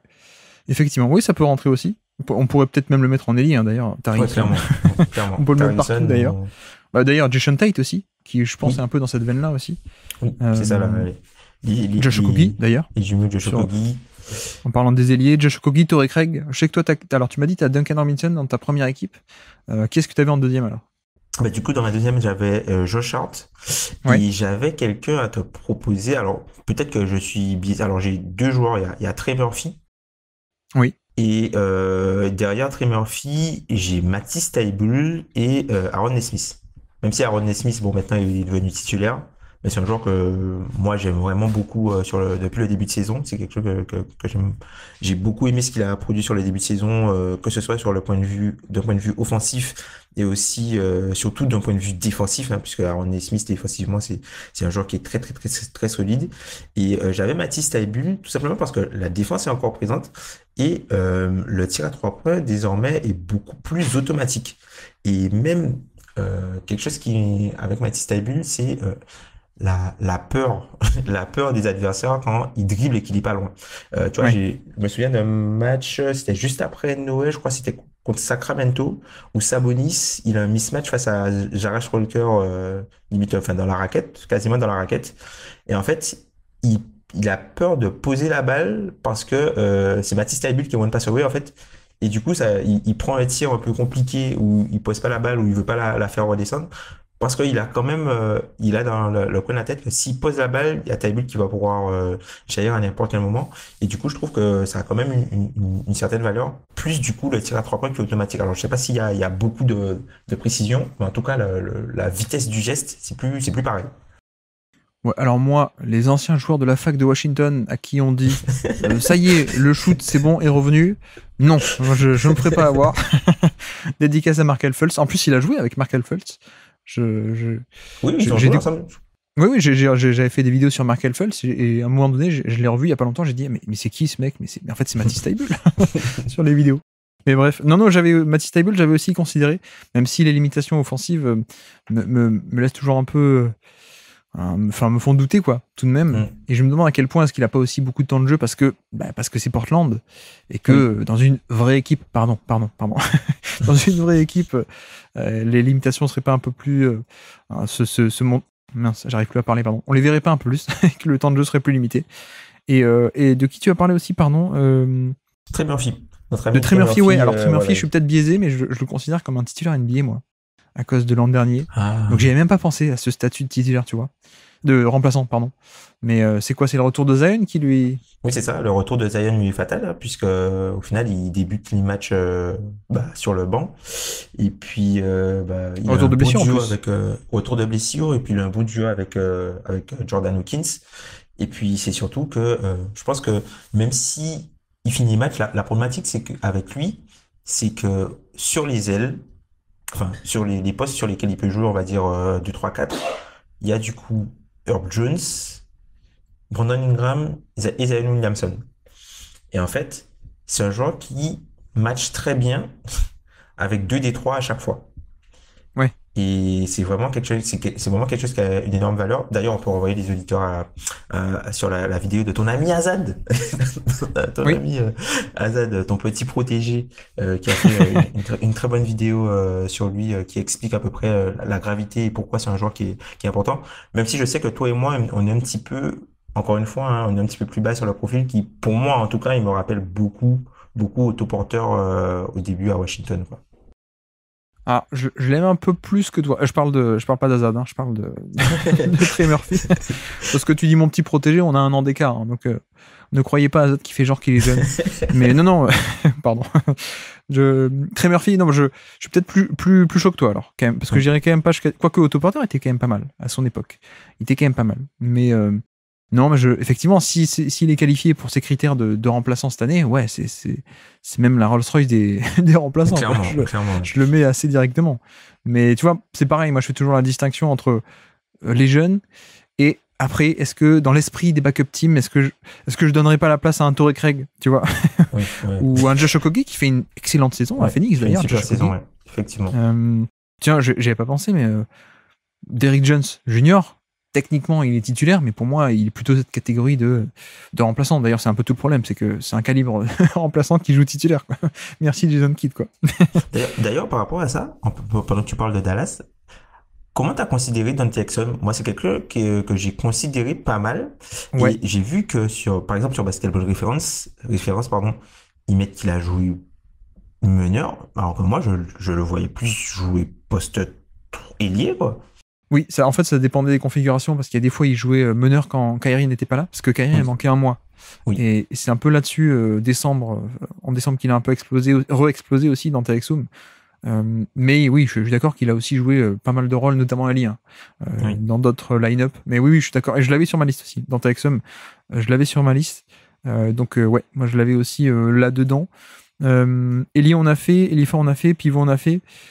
À l'arrière, tu nous avais dit que tu avais donc un des deux, Malik Monk ou Norman Powell, selon qui tu es joué en deux. Et qui est l'autre arrière que tu as alors? Alors, j'avais du coup TJ McConnell. TJ McConnell ou sinon Austin Reeves que j'avais considéré, mais après Austin Reeves, voilà, c'est un peu triché. C'est un peu triché. C'est un peu triché. Bah attends, TJ McConnell, tu le mets-le en backup meneur alors. Oui, Enfin, je en le mets en backup. parce En que j'ai backup, mis- backup. Même dans la all backup team, il est backup, le pauvre. Ça s'invente pas, ça, Tom. Clairement. Non, mais sinon, les autres joueurs que j'avais considérés, mais après, c'est Ouais, vrai qu'au niveau des limites, on est un peu juste. Il y a Kayson Wallace, Aaron Wiggins, ouais, Nickel Alexander Walker, oui, Vince Williams oui, oui, Jr. oui. et Isaiah Joe. Isaiah Joe. Alors, à l'arrière, j'avais effectivement Alexander Walker sur la liste. J'avais du Dante Oui. Exum aussi. Oui. Qu'est-ce que tu as dit aussi que j'avais? Je ne sais plus. Kayson Wallace, peut-être, ou Aaron Wiggins. Wiggins aussi, j'aimais bien. Alors moi en meneur j'ai TJ McConnell. Bah, c'est obligé d'avoir TJ McConnell T'es obligé d'avoir en dit meneur de la all backup team quoi. C'est son équipe quoi. C'est son C'est son équipe. équipe, ouais, c'est son équipe. Mais alors non en backup moi j'ai aussi Reggie Jackson que j'aime beaucoup. L'homme aux équipements, l'italien. Oui, j'ai vu tes questions pour l'hebdo. Mais non alors que je me suis pas fait avoir parce que je me souviens que tu étais venu sur le Basket Lab et la première année tu l'avais mis dans tes déceptions en 2022. Oui. Oui. Parce que il shootait pas aussi bien qu'en 2021. Mais bon, je t'avais dit, comment t'as pu y croire? En 2021, tout le monde a bien shooté, quoi. C'était juste, Ouais. c'est pas lui, quoi. C'est tout le monde. Bref, c'est le contexte de la ligue. Et sauf que bon, je suis pas fan comme certains ont pu tomber amoureux de la version Renaissance ou Clippers. Mais je trouve qu'on a un vrai meneur backup hyper solide Très solide. qui fait pas de la magie, mais que, tu vois, qui est solide en défense et qui est sobre et qui est plus la version de Détroit qui voulait être une superstar, en fait. En fait, c'est la version d'OKC. Ouais, quoi qu'OKC, il voulait être une star aussi. Hein. Il voulait Oui, même oui, pousser oui. Westbrook dehors. Mais ouais. Mais après, cette saison, il est assez moi, défensivement, il me surprend. Ouais. Je m'attendais pas à le voir faire les efforts défensifs. Et encore une fois, tu vois, quand Jamal Murray était absent, il a été solide. Ah oui, tout à fait. Tout à fait, tout à fait. Donc j'avais TJ McConnell et Reggie Jackson, moi. Un peu au niveau des meneurs. Qui est-ce que j'oublie? Alors, Dante Exum, ça dépend, est-ce qu'on le met en meneur ou pas? C'est un peu toute la question aussi.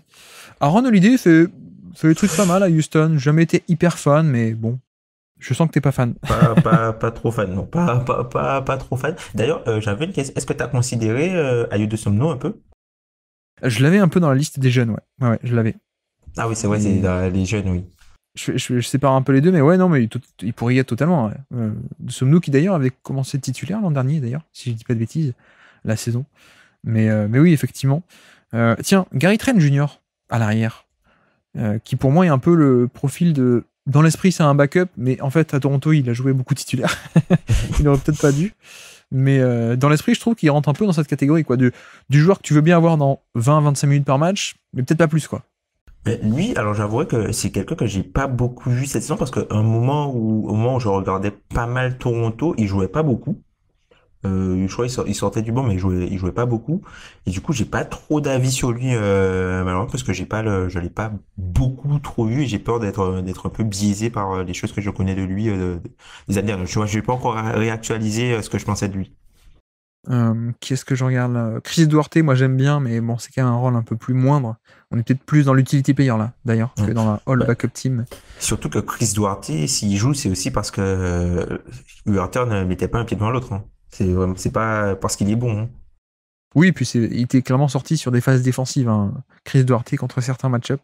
Amir Kofi aussi pointe le bout de son nez, mais je pense qu'on est un peu short aussi pour les all backup team pour l'instant. Ça grandit. Tiens, Clippers aussi, Daniel Tice, qu'on n'a pas cité dans les pivots backup, Oui. mais Solide. moi que j'aime beaucoup. Oui, J'aime solide, beaucoup solide. Daniel Tice. Qui c'est que j'avais à l'arrière? On n'a pas fait l'arrière. Si Malik Monk, tu as dit.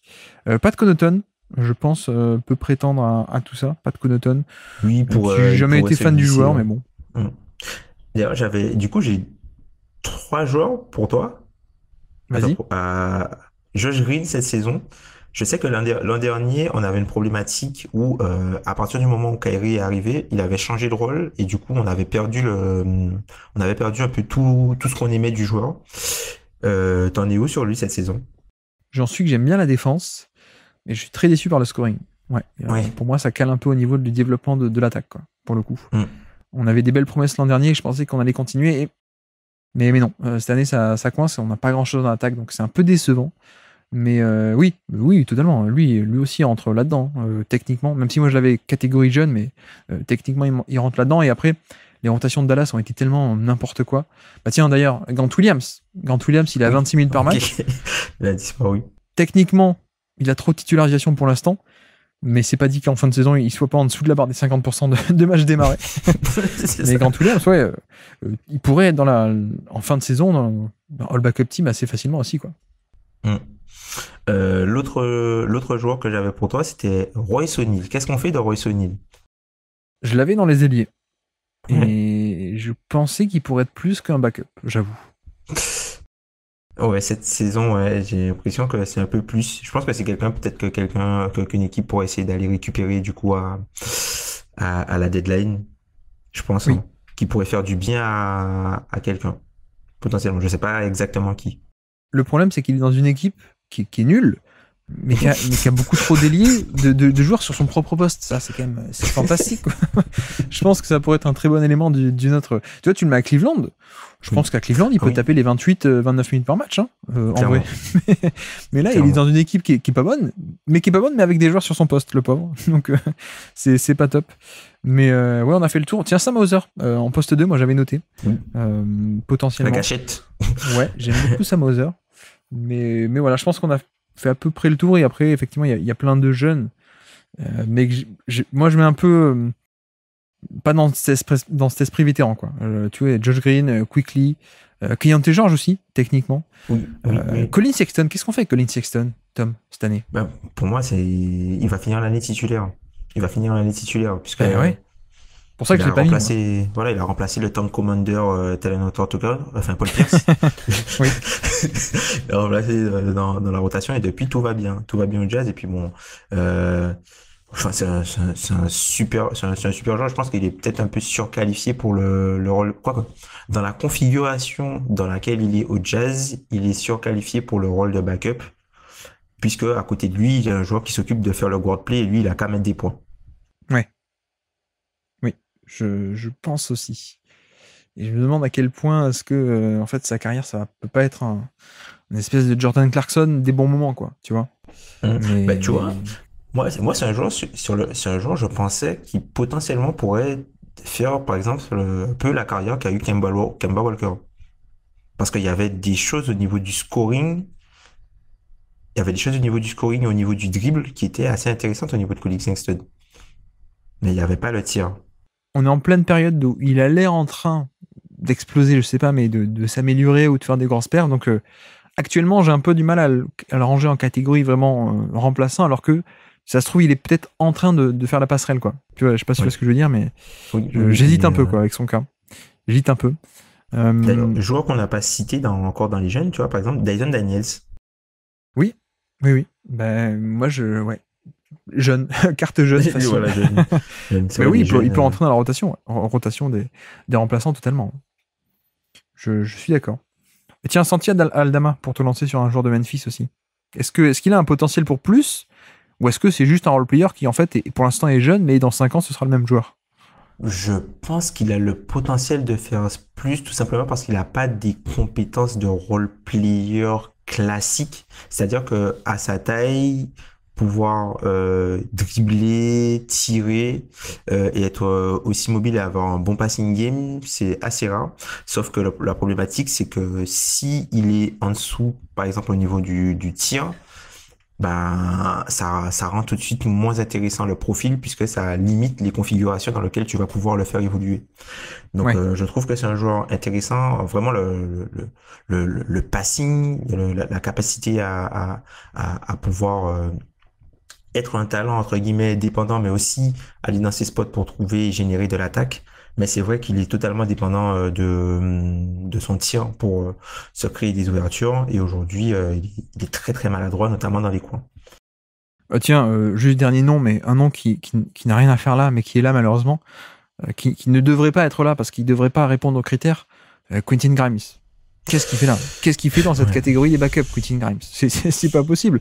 T'as un petit bodo là, il faut faire un truc, mais c'est pas possible, c'est un titulaire, Quentin Grimes. Oui, mais bon, après, malheureusement pour lui, ça se bat, tu vois. Moi, je veux bien que Quentin Grimes ait plus de minutes, mais j'aime beaucoup les minutes de Di Vincenzo, j'aime beaucoup Ah les oui, oui, bien minutes sûr. j'aime beaucoup les minutes de Josh Hart. Et Anunoby va jamais sortir, donc Non. malheureusement pour lui, il est un peu bloqué, quoi. À part s'il devient meneur backup, comme il était un peu en high school. Enfin, il n'était pas backup, mais tu vois, un peu comme sauf s'il trouve un peu plus de ball handling, quoi. Mais même là, on sera pas dans sa meilleure version. En effet, il y a une logique au fait qu'il joue moins, parce qu'il y a effectivement beaucoup de compétences.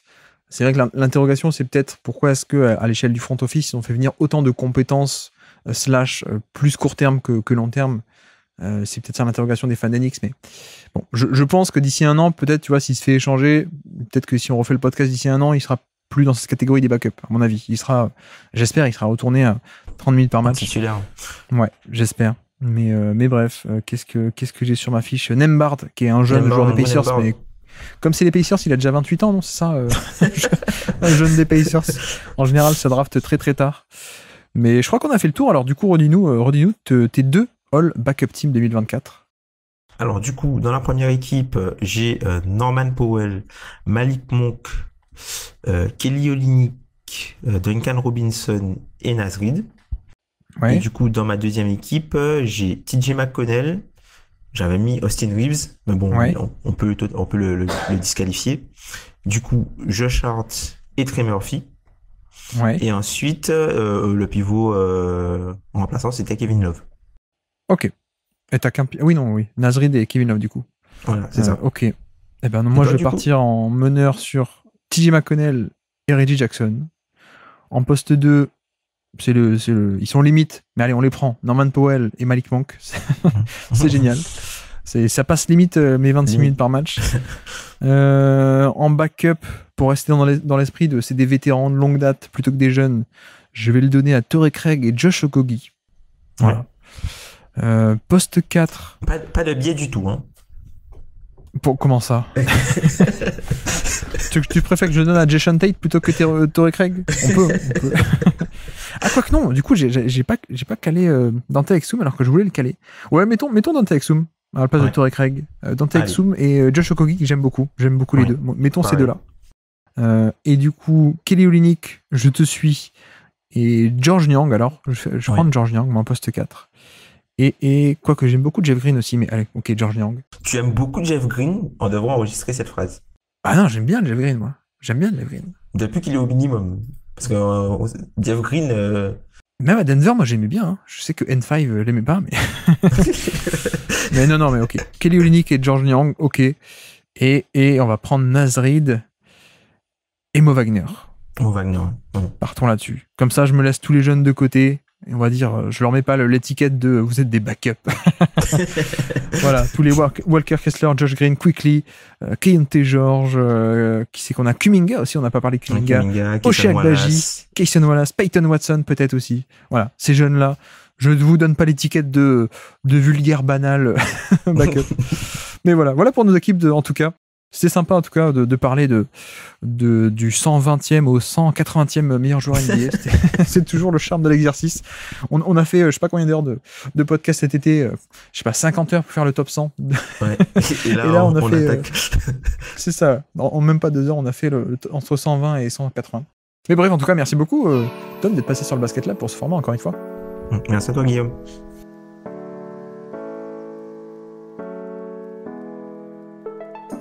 Merci à tous d'avoir suivi cet épisode. J'espère que ça vous aura plu, bien entendu, comme d'habitude, hein, bien sûr.